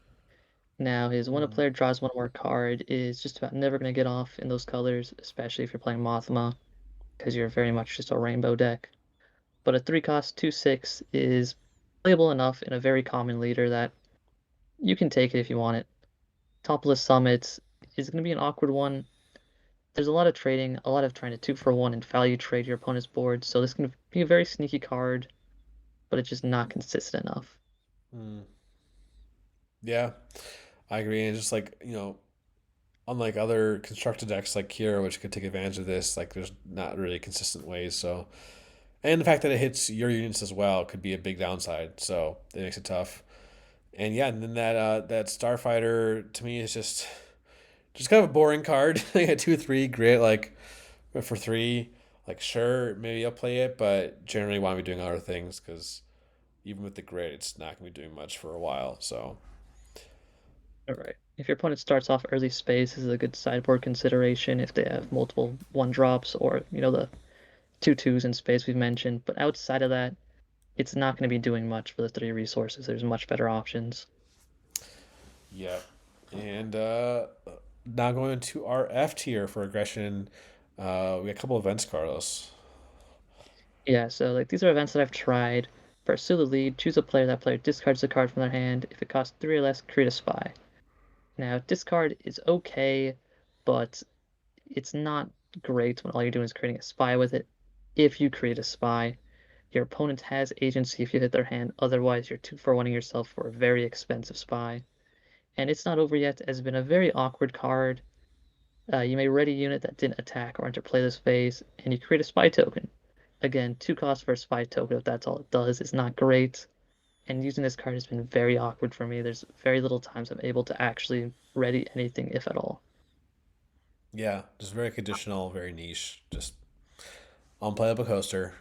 Moving on to Cunning, and this time with Cunning Villainy, we got a lone S tier card. My boy Grand Admiral Thrawn. Yeah, I love this card. I happened to pull him in one sealed pool, and he carried hard. Like, not only does he get to either capture or ready when he's played, which key detail here, you only can capture non-leader units. So if you can keep your opponent's board clear and make sure they only have either no units or only a leader, you get to instantly ready him when played. So that to me is a nice little detail. Um, and then on top of all that, he also has a when defeated. Like when defeated, you get to capture something too. So yeah, this guy, maybe you won't see that much playing constructed, but if you happen to pull this legendary and limited, you might want to be building a villainy cunning deck. Carlos, anything to add? Yeah, his ability is very interesting because your opponent chooses. However, it's one of those things to where you can force your opponent to choose if you control board, if you trade off. And like you said, either late game sometimes have only the leader on board if you're all trading, or sometimes just a very big 6 cost unit, and now they have to consider either giving up their unit that they might not get back because this has 7 HP, 8 attack with little removal, or you're readying and hitting for almost a third of their base. Yeah, just a monster of a card, and it's the prize card too for the PQ. So I'm excited to try him out some more. Um, oops, going on to our A tier, we actually have none in the A tier for cutting villainy, but do have a handful of cards in the B tier. Starting with the Lurking Snub Fighter, which is a solid card. It's kind of it's understated at 3 cost 2/3, but it has a strong ability. The fact that you can exhaust a unit when played, an unconditional exhaust, mind you, and the fact you can plot it out to me makes a card pretty solid. Yeah, I like the Snub Fighter. Yep, solid tempo play. It's pretty cheap. Its stats aren't great, however, if you're just in a racing or tempo strategy, it's good. Now, this is one of the few 1 costs that I rate highly at B tier, and it's because there is a lot of keywords in this set. There's a lot of Mm, restore, there's a lot of raid, especially on tokens. So for 1 cost, you're getting a unit that's going to sit around and swing sits in space, and it's just pushing base while shutting down your opponent's strategies. yeah, can't go wrong with that. And then we have a rare here in Grand Moff Tarkin. Bit situational, and the fact that it takes control of a non-leader vehicle unit, but It is pretty powerful if you get to get him off because it's at 2/6. He's gonna be pretty sticky, but yeah, just the upside there I think is pretty immense. The fact that you could maybe steal something for good, um, yeah, I think it's just pretty powerful effect there. Yeah, we've mentioned that there's a lot of very powerful space, especially expensive ones at 5 or 6. If Hmm. you get to steal one of these, it could be often, just game ending. Yeah, definitely. Going on to our C tier, quite a few C tier cards, but I'll take a couple myself. Like the good old ISP agent, he's back. He's just this okay card. I think the main problem for me in limited is just like it can be hard having events sometimes, and so I've had times where I just had to play him as a 1/3 and it feels pretty bad. So that's where I think I bumps him down a little bit. Um, I a card like Darth Treya on the other hand, like a 3 cost 2/5. Just I think solid stats. Like the ability is a little bit situational, but yeah, I think it's just not you could be doing a lot worse with this card with that cost and those stats. So I like it, even a legendary card. Um, yeah, and then Yeah. lastly, oh sorry, go ahead, Carlos. No, I was just gonna mention that like Treya has been very good as we've seen in like Talzin, because it's a free tap, but like there's not a lot of things that you can tap and repeatedly use with Treya. It's just very awkward in our testing. But there are some cases to where it can be good. It's okay stat line, it's situational, so that's why I was gonna sit here at C. Yeah, and then we also have the Soulless one, another 3 cost unit, but this is a 3/3 in space that has a triple disclose with its ability to ready some resources that can be very difficult to get off, but um, the stats are just okay for a space unit. So again, putting it in C tier seems about right. If you can manage to ready some resources, it can be very impactful, but uh, just not going to be quite consistent enough to get that off all the time. And then Carlos, you want to take out the last couple? Yeah, so I'll start off with Trade Federation delegates. This is just a much worse Queen Amidala. It's a 3/4, 2 spy tokens, no other ability. So it's a worse version of one of the best cards in this set, so it's still playable.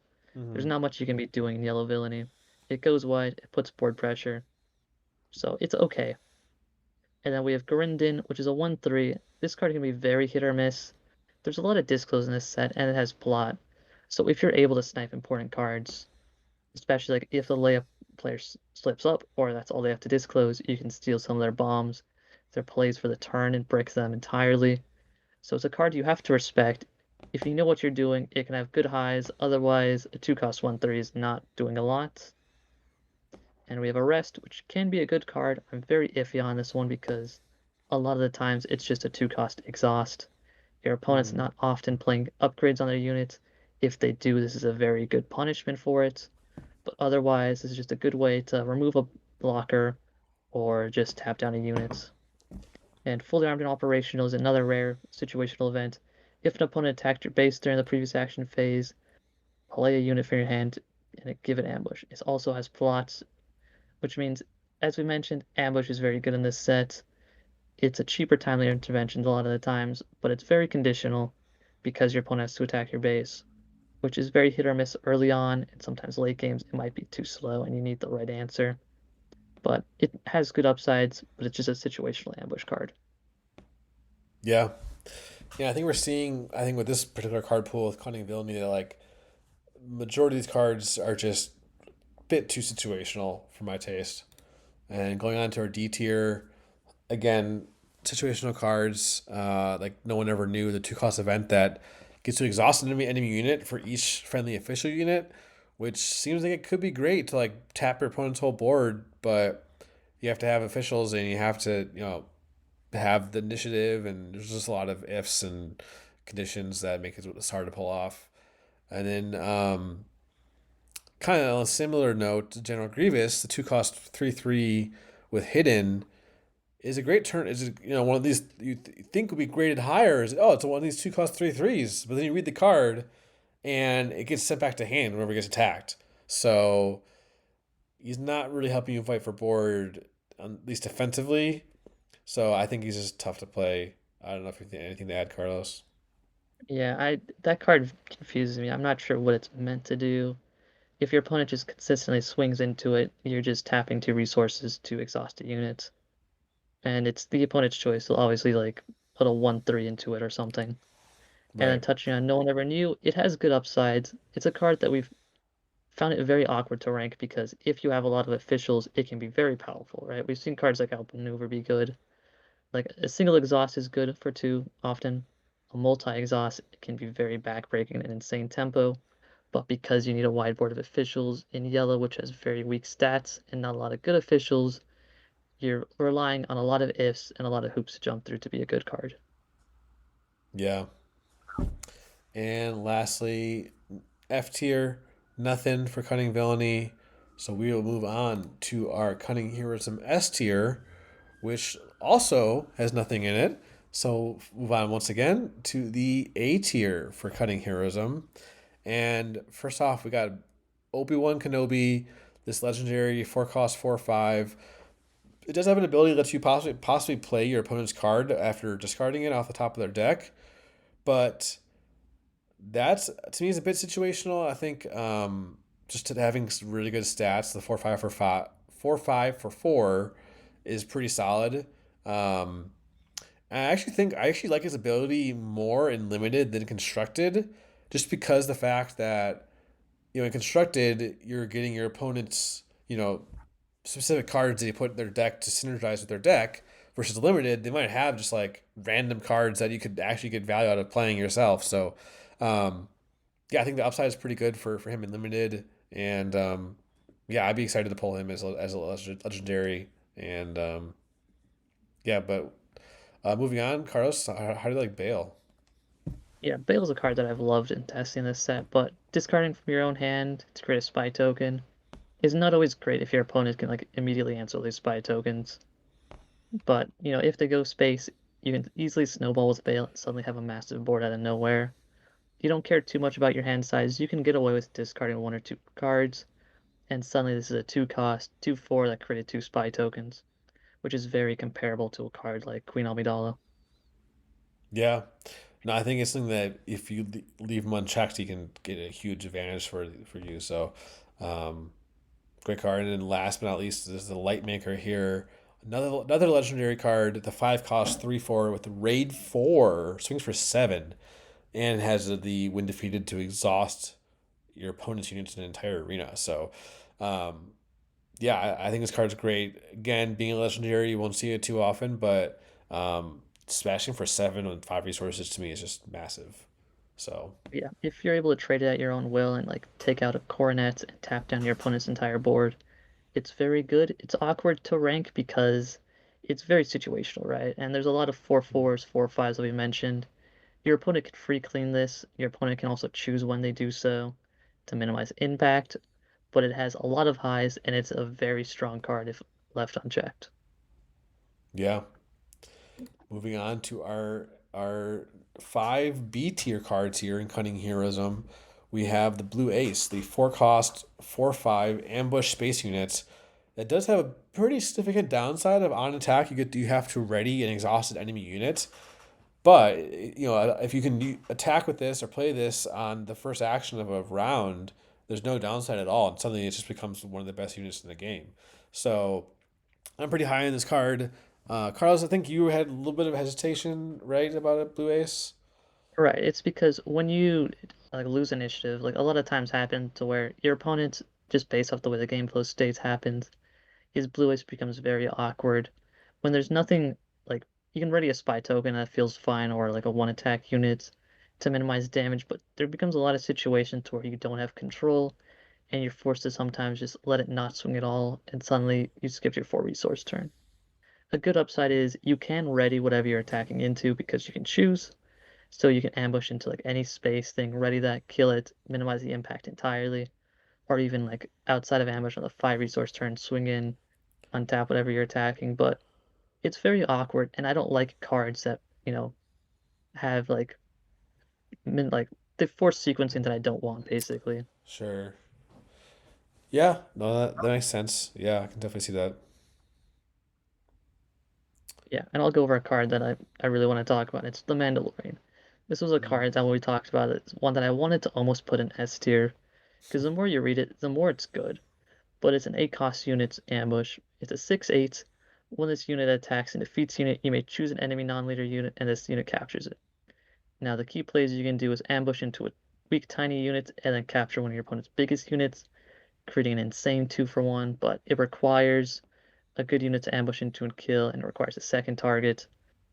It Mm. can very easily catch you up into games that you had no right winning at all because it's a 6/8 that's going to sit around after capturing something. Yeah, that's just like it's one of those units, kind of like Bo-Katan in Blue Heroic, where if you can survive until this late game and play these cards, like they can often win you these huge bombs can win you the game. So that's what definitely one of those general strategies for limited is to like have your bombs and play them right. Like this is a big one, so I like it. Yeah, I personally also like the junior senator, the 2 cost 3/2, which is a fine stat line. 2 cost 3/2, you don't mind at all. But it also has an upside because when you play him, you can optionally return an upgrade that costs is it 3 or less to its owner hands. So yeah, I think being able to bounce like destroy an experience is great. A little just a small upside on a unit that already has decent stats. Yeah, to me makes it pretty solid B tier for me. Yep, I definitely agree. Bouncing becomes a little bit awkward, but like if you're playing a 2 cost unit and setting back your opponent 3 resources, that tempo alone can put you ahead. Yeah. And I'll just touch up on Anakin Skywalker. He's a 3/4 with hidden, so he's just marginally better 3/4. He's very much a starter deck card meant for Padme, and sadly we don't get Padme outside of pre-release, Mm. so he's just only going to be a 3/4. And then another card to talk about is Emissaries from Ryloth. This is a card I really like.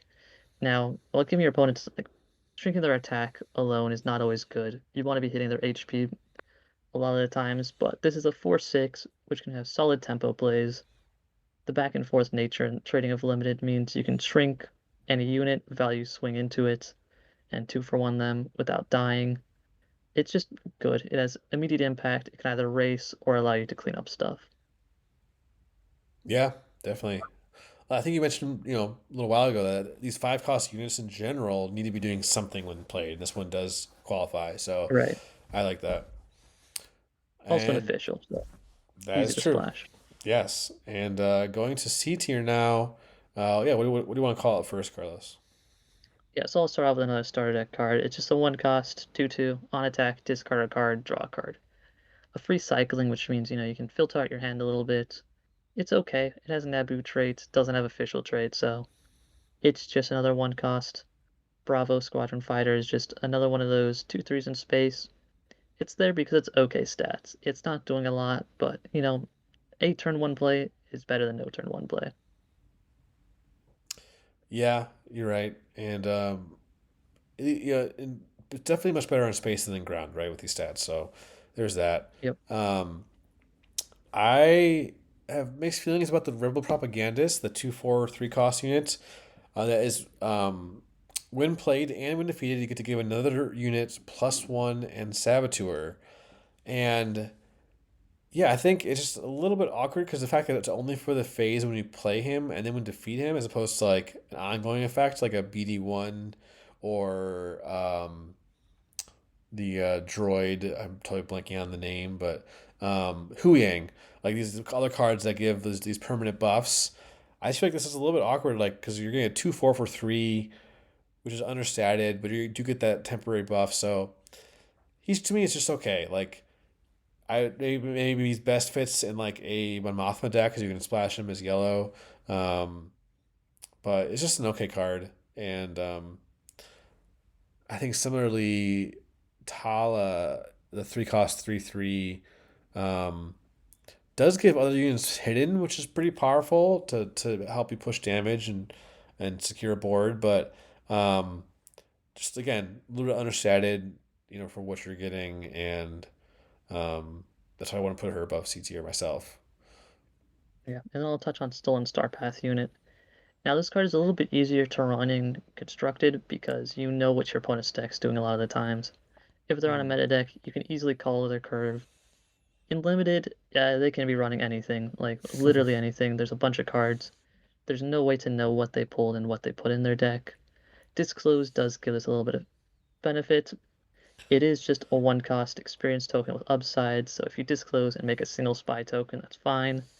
It does give you information a lot of the times, which is a little bit more upside, but it costs a card from hand and it costs a resource. If it does nothing, it can be awkward and situational, but it definitely has a lot of potential to snowball similar to Bale.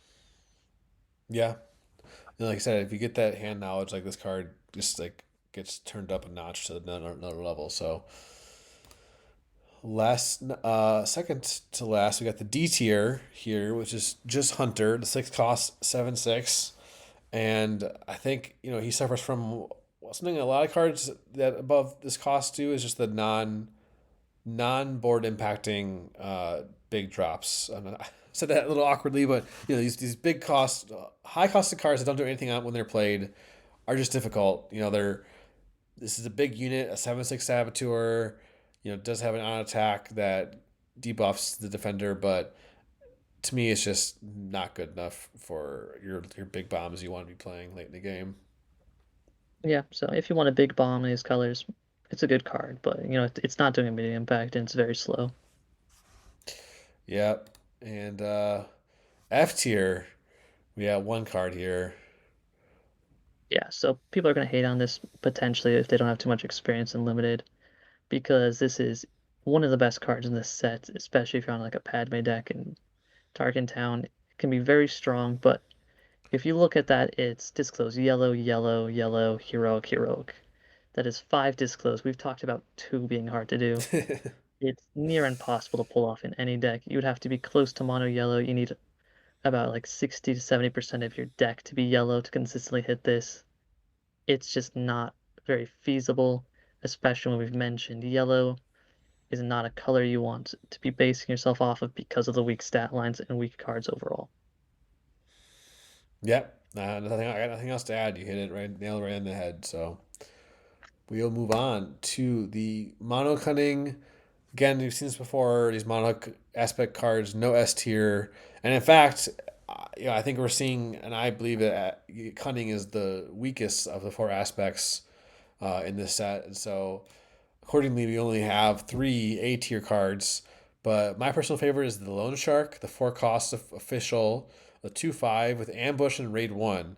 So checks a couple boxes. The ambush and limited, as we talked about before, is very good. The official being good, especially for like a Mon Mothma. Um, yeah, I like the card. I think it's very solid. Yep, definitely agree. I love the card for sure. And I'll talk about the two events real quick. Accelerate Our Plans is a card that people may be a little shocked, but it's exhaust a friendly unit. If you do attack with another unit, it gets +3. Now, this is a surprise strike in many ways. If you're just pushing for lethal and you need that one extra action in the buff, this does it. Another few ways you can use it is if you needed to trade two units in like two spy tokens to take out a 4 HP unit, suddenly you're only trading one spy token. You can do a lot of value plays, push damage. For a one cost event, it's very flexible. There's a lot of one drops that you'll end up running, or spy tokens just based off the nature of your curve and your pools. And this suddenly makes that one turn one ISB agent that did nothing a lot better late in the game. And Beguile is a card that had it been Waylay would probably be S tier, but you look at your opponent's hand, which is good information. You can bounce a 6 or less to its owner's hand, which is good. There's a lot of situations for it. It's probably one of the best like interactions in this set. It's not removal, so in grinding games it's not great. And importantly, it does not hit the stuff you need it to. The 6 costs and 5 costs are very slow and very situational a lot of times that we've mentioned.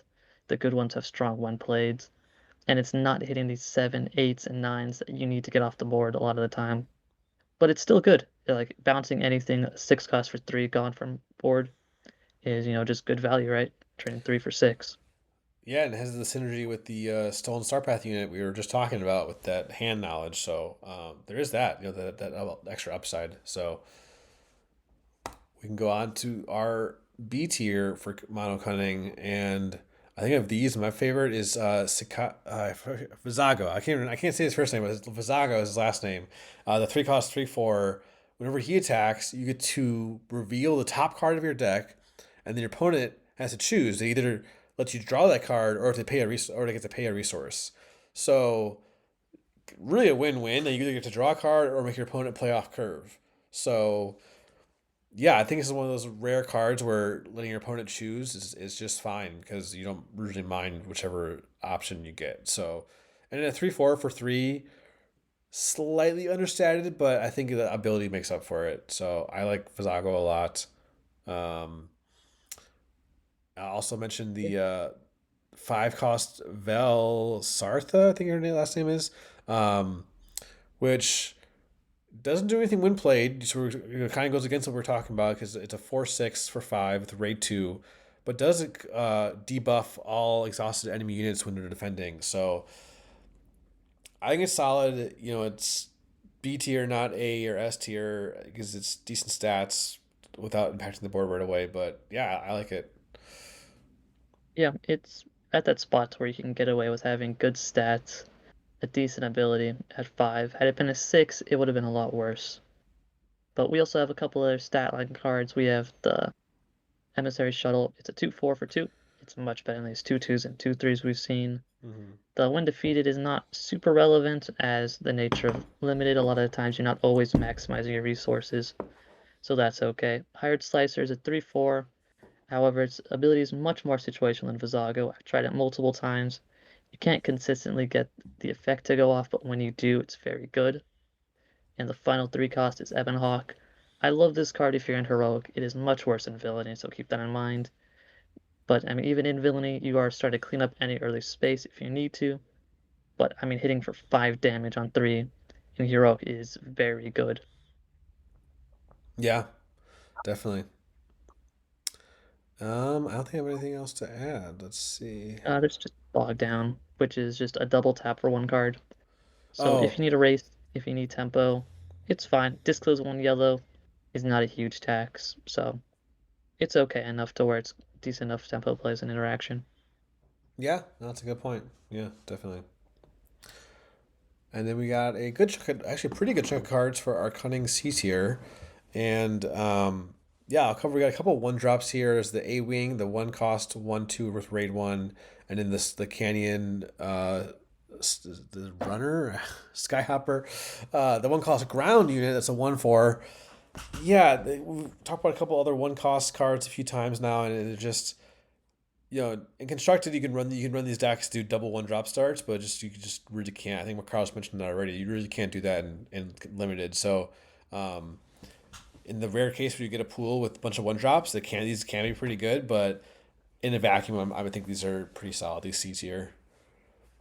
Yeah, so the only thing to keep in mind is in layup, 1 drops get a lot stronger, but even Mm, then, you're losing tempo, losing the initiative. yeah. But a couple that I want to talk about is the 3/2 Astromech hidden. When defeated, exhausts an enemy unit, so it's very understated for its cost. But it taps down a unit, so you can save it for something like a Sly or a Leia to get value. And then we also have another 2/2 for 2 in space. It has hidden, so if you need a finisher, sure. But, it's in space, so it can get away with a weaker stat line most of the time, but it's not great. It's not helping. And another one is Sneaking Suspicion is, much worse than Experience Token, but it's in colors that don't get them, like Leia. Mm, So it has plot. It's not spending a card from your hand, which is much better than other upgrades. It's okay. I mean, if you need it, if you need a curve filler, it's good. yeah, I do think that's the weakest of the four like plot upgrades for sure. Right. Um, yeah, and then we've got I think what's two more cards: the Duchess Investigators, the five cost 4/4. Um, yeah, it can make your opponent discard a random card, but there's not like any consistent hand hate in limited, especially in this set. So I'm not super impressed by the ability. Just like I could maybe there's some scenarios where your opponent only has one or two or three good cards and this is impactful, but I just feel like that's generally going to be really just hard to evaluate the impact it's having. So not super high in it. And lastly, Sonara Sand from the Star Wars versus the Resistance TV show just again falls to that problem of a big unit that doesn't do anything when played. Simple as that. I think it's 7 cost 7/7. It's hidden. Yes, that is can be good to like play your opponent in check by chance, but um, is like there's just I think just better bombs out there. Like compares to like a Thrawn, and it's just laughable. Like yeah, obviously Thrawn is Vigilance Villainy, so it's gonna be better by default, but it's just like Thrawn is just so much better. It's kind of ridiculous. So um, maybe it's not a fair comparison, but yeah, I think Snara is a C tier for sure. I mean, absolutely agree. It's also legendary. It doesn't get immediate impact. It needs to swing off to do anything important. Yeah, I actually had to squint to see that. I didn't even know she was legendary. So good to know. So moving on to our cunning D tier, we got four cards here. One that I like and constructed is the wrong ride. It was lets you exhaust two enemy resources, but I feel like in limited, it's generally not what you want to be doing, especially because this card costs you three and only exhausts two. So that's to me is kind of the biggest downside there. Um, yeah, and like the two cost event, catch unawares, it lets you attack with a unit, but it doesn't get any kind of buff. And it doesn't get to debuff your opponent, but to me, it's just not good enough to use a whole card just to lower your to get a better trade. When you can't even trade up. So, and you want to cover the other two, Carlos? Yeah, so for catch and awareness, it does do it all in one action, which is a lot better than some of the debuffs we've seen. It's not totally unplayable, but like it's not a card you want to be doing over any surprise strike, any buffs or anything. And then same Mm-hmm. with wrong ride, you talked about it's just not good enough. Then we have Implicate, which is an interesting one that I've thought about. Choose a unit for this phase that gains Sentinel, and when this unit is attacked, create a spy token. So it's a card I want to play around with more. I want to see what its ceiling looks like. Giving a big leader unit Sentinel seems interesting, but it's not developing board. It's taking two resources to have, a conditional Sentinel for this phase. It does, barf out spies if they swing into it, but your opponent Mm-hmm. has to do that. They can choose not to. Mm. So it's just a very conditional card again. Same with special modifications. I've actually played a draft where I had two of these, and they were about as good as you would imagine. There's not a lot of transports in this set, so you're not consistently getting the spy. You're really just paying two for +1, +3 in space, which isn't terrible, but it's not doing anything impactful. You'd much rather play just about any other card or any unit. Yeah, I think it's just tough to get those upgrades, to be consistently valuable when they're so conditional when it can't this one is a vehicle only. So all right, and then we've got actually again I think this slide further illustrates how cunning is the weakest aspect of the set because we got five F tier cunning cards here, and yeah, Carlos, which one are we gonna cover first?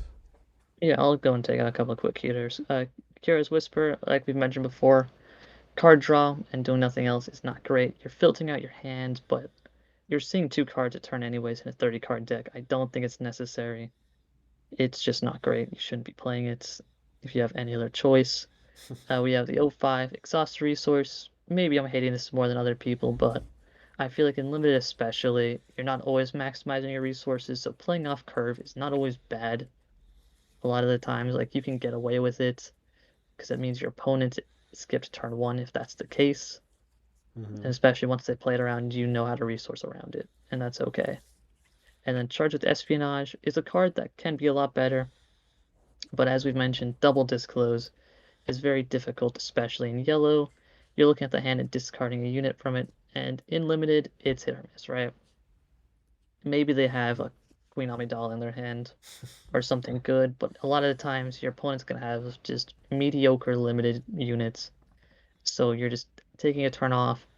You have to resource around, disclose, and you're not doing much. And then Libertine, double Yeah. yellow, cement those DJ. You're not playing DJ, so Yeah, I think simple as that. And in the undercover operation, I think it's just difficult to pull off. You're paying three already unit that was play this phase. Um, it was not, or was, yeah, it was play this phase. So it's like you have to have the resources to play the unit, and then three more to play this to ready the unit with this card. There's that you can get a spy token, I guess, but to me it's just not good enough. Maybe this could be D yeah. tier, but yeah, just not great. Um, It's a worse sneak attack because sneak attack is all in one action. It decreases the card, but like you need three resources to do this. It becomes very expensive, importantly. So yeah, I agree with the ranking. There's better things you can be doing with 3 resources. Yep. And that'll be it for our cunning cards. So now we've got villainy, just mono villainy, and S tier is the legendary Darth Nihilus. And yeah, I think this is similar to Thrawn in that like it's a 7 drop that comes into play, can do something, and also can, if this one in particular is not answered, can really run away with the whole game. And yeah, anything to add, Carlos? Yeah, and we've talked about it. Like 3 damage to units is actually quite a lot because there's a lot of weak stat lines in this set. So it's hitting a good amount. It starts giving itself XP. So suddenly you play it, it becomes a 7/7. You attack with it, it's an 8/8. So it's doing a lot, hitting the board for a lot. And yeah, as you mentioned, it can close out in 1 to 2 swings. Yeah. Again, I've said this a bunch of times now, but being a legendary won't see it a lot, but it's one of those bombs where you can build around for sure. Then going to A tier, a couple solid cards here, 4 and 5 drop. Uh, Elia, I think Elia is that Elia? Either way, Elia Kane is a 4 cost 3/6 with raid 1, which that alone to me is enough to put her eight, even maybe even A tier. But on top of that, she has an ability where you get to look at three of your opponent's resources and possibly defeat any of them. So like if they have a plot card, you get to blow that up. So notably, I think it's the only card in the whole set that can blow up plot cards. So that is significant, I think. Um, like I said, even the stats alone are good enough. So yeah, I like her a lot. Um, yeah. Yeah, I agree. And then on 4 resources, 3 of your opponent's resources is, 3 of the 4 of the resources. So you have a good chance to hit a plot if they have it. Just keep in mind, it does ready it, so make sure you play around that. You don't want to give your opponent a free ready. Mm. Yeah. And then we also have the FN Trooper. It has plot, it's a 4/5, and it gives an experience token to another friendly unit. So, you can flip your leader, put a 4/5 on board, and buff your leader immediately. Hmm. Or you can just start playing this from hand and, buff your board while playing an okay unit. It's decent enough stats at 5. We've seen a lot of other playable 4/5s. It's slow, but it does at least impact your board in Villainy. Yeah. I mean, I like that. To me, this is why I wasn't not super high on like sneaking suspicion, the yellow plot upgrade we just covered, because this gives the same buff, but also puts a 4/5 on the board. For a couple for 5 resources. So yeah, I'm pretty high in this card, especially with a 5 deploy leader like a Jabba, flipping Jabba, making him a 3/9. Like to me is a great line. Yeah, I think this is a solid card. And going to our B tier, we got our trusty Viper Probe Droid. Another just a great 3/2, and similarly a 3/2 hidden Sith Assassin. Just solid stats here. Looking at the hand with the Probe Droid is relevant. But yeah, these are great, great 2 drops to have. Yep, and now we're looking at C tier. There's a lot of interesting cards here. Political Bully is one that, we had a lot of discussion on where to put this. My counterpoint was it's a one that played when if you control another official unit, you may deal 2 damage to a ground unit. So a 3 cost unit that does 2 damage to something is good, but you're looking at a 2/3. And so like it's almost comparable to a Death Trooper, which would become a 3/1 and do 2 damage to a unit. A 2/3 is about the same, but there's not a lot of officials in Villainy outside of certain colors. It's hard to get that off. And if you're playing this without the when played, it would be bad for a 2 drop. And that's all I'd want to say. Mm, We also have, 1 cost, one of the few officials in Villainy is right here. 1 cost 2/2. Fine enough. yeah. Contempt for Culture, it's an event that can do 2 damage to create a spy. It's just that 2 damage breakpoint isn't like that significant to hit, so really it's there to like finish something off. So you're using a whole card and 2 resources just to, like maybe finish something off. So that to me is just a little bit niche. Um, and then we have the Hut Cartel Starfighter for the 3 cost 3/5 that gets to do 2 damage to itself. Which I think notably the biggest synergy for me of this card is with the Jabba leader, because when you play this, it is you now have a unit online for Jabba's ping ability.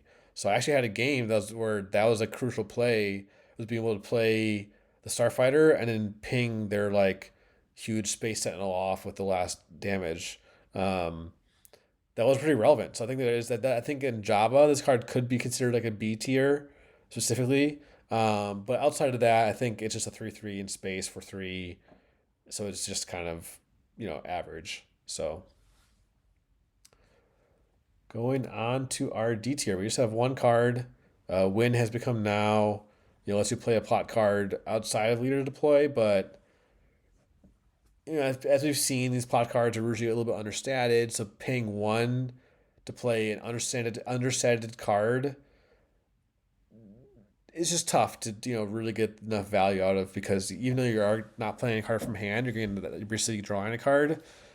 It still is just tough to play that off curve. So Right. There's almost an argument to put this in F tier, but it gives flexibility. There's a lot of plot cards, if you have them. Sometimes, you resource it thinking you're gonna play it on flip, you don't play it on flip, or you just end up resourcing just based on the nature of your hand. So it has potential to, grab units that you wouldn't normally be able to if you resource them, but it's very situational. yeah, and then in F tier, we do have evils everywhere, Carlos, and yeah. What do you Yeah, it's think? one of my favorite arts in this set. Like I like this card. I think it has a lot of potential outside of constructed, but as we've mentioned with Alea, a lot of your units are going to be neutral. They're not going to be either heroic or villainy, as we'll touch on with the heroic counterpart of this. So oftentimes you're paying 3 to maybe defeat a 2 or 3 cost unit now. It is a rare. We haven't tested this as much as we'd like, so maybe I have a lot of hopes, but maybe I'm just biased because that art is the best in the set. Yeah, no, I agree. Maybe it's a little harsh F, but it's gonna be tough to get good value out of that. So now moving on to the heroism mono tier list. An S tier, we have a single card and his moral authority. Carlos wants you to talk about this one. Yeah, I love this card. Like I also want to argue to put this in S tier, and it's because we've mentioned capture can be good enough if you're putting it where you want it and it's unconditional. And the thing is, in Heroic, you have a lot of beefy units. You have 3/5s as early as turn 2, you have 2/4s. But importantly, you can put this on your leader. And when you have something like a Mon Mothma or a Leia with 7 HP, the way the text worth is attaching it captures an enemy non-leader unit with less remaining HP. Suddenly, you can grab just about any play they have in the game and capture it. And this is better than a typical capture card like the green one. Same cost, there's no disclose, and it buffs the unit that either it's guarding or just the unit you play it on, so it's impacting the board, it's taking a unit, and it is very easy to pull off, and it's one of my favorite cards in the set and something I'm always looking for to pull. Nice. Yeah, I personally have not been able to play with this card yet in limited, but I'll be looking forward to it at the PQ this weekend. And then A tier, a couple cards. One that I was sleeping on initially was the High Command Counselor, the 2 cost 1/4 Sentinel, which is not great. But then his ability says when you control another official unit, it gets raid 2. So playing this in turn 1, it usually will live because it's the 4 health, and then follow up with an official, maybe even like the 3/5 populist champion or something like that. Suddenly you have a great curve, and you're swinging for three with your turn one play. So, um, yeah, I love this card. I think I like starting Yeah. with it.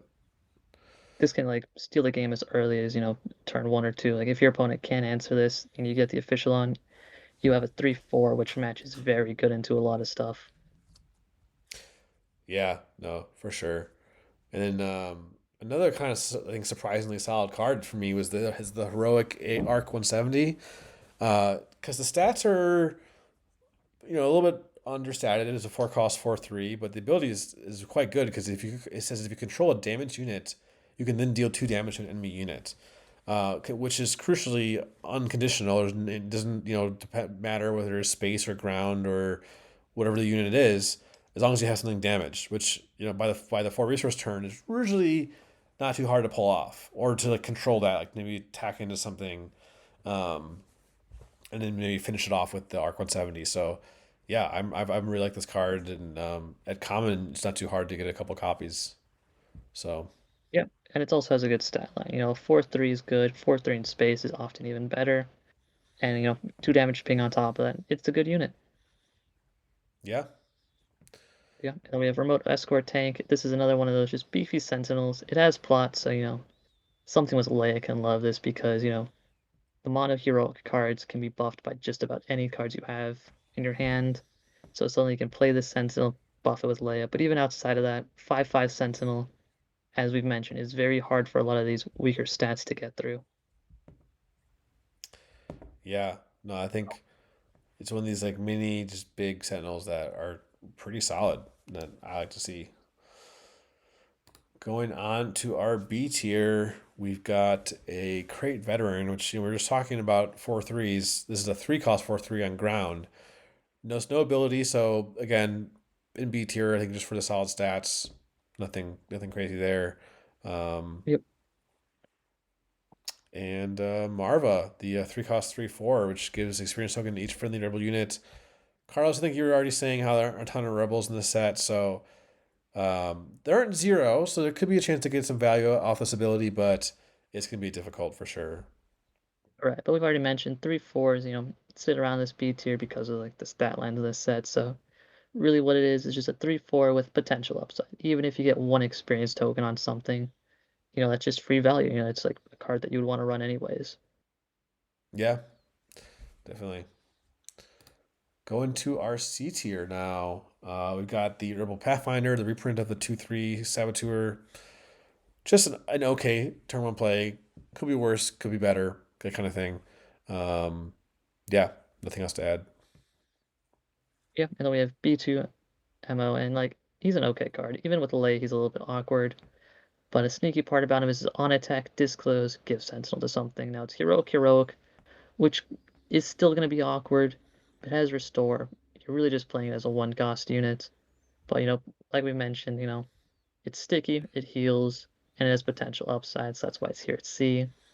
The final card is Grassroot Resistance. This is a card I was very low on early on, but we have mentioned removal is premium, removal is very conditional and awkward. This is just 3 damage. It's very pricey. The heal is irrelevant most of the time. It's just upside. It's expensive, but in a grindy game, this will help you finish off units in any arena. Yeah, I agree. It's again, we're talking C tier here, so it's solid cards. It doesn't be too crazy. And then for Heroism, nothing in the D tier at all. I don't believe is there anything in the F tier? There is in the F tier. It's the Restore Freedom card that we Yes. hinted at earlier. And it's a little bit different because it's play unit for your hand. It costs 1 or less for each heroic aspect icon among friendly units. Now the part is it gets worse than evils everywhere because it costs 2. And it's trying to reduce your stuff. So even once you have at least 2 heroic things, which as we mentioned, can be difficult, you need more than that to even get Hmm. any value. And if you're only cheating something for 1 resource ahead, this is a very awkward card that is often, just 2 for 1 yourself and not doing much. Now maybe it's D tier because sure you can play it, but I don't think it'll be very easy to get off, and I don't think it's a card you'll be wanting to use in your hand. Yeah, I I agree. Nothing else to add there. And last but not least, well, kind of the least, the neutral cards, the Yeah, sure. aspectless cards, nothing in S tier. I don't think there's even maybe has there ever been a single S tier neutral card in the whole game? Who knows? Um, I'd have to take Yeah, a look. I mean, there's some actual interesting ones there, but nothing that was, I mean, confiscate maybe yeah, if maybe, we're but being, not to get too off but yeah, track of this long video, but we've got the B tier, the Ando commission, just a filler. Maybe this actually could be C tier in hindsight, but to me, it's just a filler, like chump blocker kind of. and the 4/3 stat line lines up into a lot of stuff a lot better than you think. It's official, so Mothma buffs it on flip. It's not great, and there's a lot of better stuff you can do, but it's Sentinel again. It's gonna at least, pick off 1 unit. Maybe it could go down to C, but I think it's worth mentioning. Like, I see a lot of people running it, and I think it's fine. Yeah, no, that makes sense. Then at C tier, we got like the inspiring senator, the 3 drop that can discount your next official when defeated. Yeah, I just feel like understated and just like with being a win defeated, you can't control the abilities timing, right? So Right. Its I saving grace is that it's an official, and aside from that, it's not doing anything else. It's just a 3/3 for 3. yep, and you know the ASP laborer. I referenced this card earlier. Just a 2 cost 1/4. Does have that restore one to be like a somewhat of a saving grace from it being like you know absolutely just unplayable. But I guess in Leia this is actually decent, right? Because you can always buff it no matter what you're disclosing. So there is that, Yep. and the restore can tack on. So um, again, it's probably those filler cards. You might have to play. Might have to just be forced to play one or two of them to fill out your turn ones, um, and then that's okay. It's like just okay. It's one of those cards where Yeah, you know, I definitely agree. Like, there's worse turn one plays somehow than the neutral 2-drop, which is pretty impressive. And a yeah, card that I put on here is Clandestine Connections, and it's because it actually is pretty sneaky. For 2 costs, it gives +1/+1, which when you think about it, we've hated on that stat line, and it's still conditional, but suddenly it's 2 resources +1. If you attack and swing for another 2, you're doing 2 damage to base, and suddenly that's a surprise strike, basically. You're pushing a lot of damage. It's a good finisher. It's very good at turning the corner. It's conditional, but it's a very aggressive card, similar to something like Heroic Resolve. yeah, yeah. I'm not as high on the card myself. I felt like I never wanted to like either play it or let alone pay for the buff, but or the pump. But yeah, I can see what you're saying. It makes sense to me. Yeah, I can understand moving it down a tier. It's just, I think in aggressive decks, it's a solid finisher and pump in a set that doesn't have a lot. Yeah. No, that makes sense. And I think going on to D tier here, um, yeah, Inspector Shuttle lets you look at your opponent's hand, and if you can name a card before that, and they have that card, you get to give an experience token. But in limited, as Carlos said earlier, like it's so hard to know what your opponent could have. So I think that's just such a difficult thing to pull off. And the Assassin Probe, just really understated, does have a win defeated, but you don't want to be playing this for 5. Well, you want to be doing something else originally, right? So Right? Like, there's a lot of 5/5s for 5s, and this is one worse. It does have a when defeated, but if you look at its 1 damage to each exhausted enemy ground unit, so it's not even as good as some mm, cards that are similar to it that does 1 to each. It's very conditional. It's a do nothing 5-drop and an understated one at that, and it's just not great, but it's a unit. You can play it if you need them. yeah, no, for sure. Uh, and with that, that wraps us up. We have no F tier neutral cards. Uh, yeah, if you made it to the end of this marathon video, thank you so much. You're my new best friend. I want to give a special shout out to all our supporters on Patreon. Um, if you like what we do, you can help support us or see some extra content from there. It's in the links down below. We also have our Discord. And yeah, like and subscribe. Anything you want to add, Carlos, before we close it out? Yeah, no, make sure to join our Discord. We do a lot of testing, as we mentioned earlier. We're pretty active there. Our Patreon is run through there. It's only $5 a month. We're trying not to be too expensive, but it's an expensive hobby, so we're mainly just trying to support this. Yeah, definitely. All right, folks. Thanks for watching, and we'll see you next time.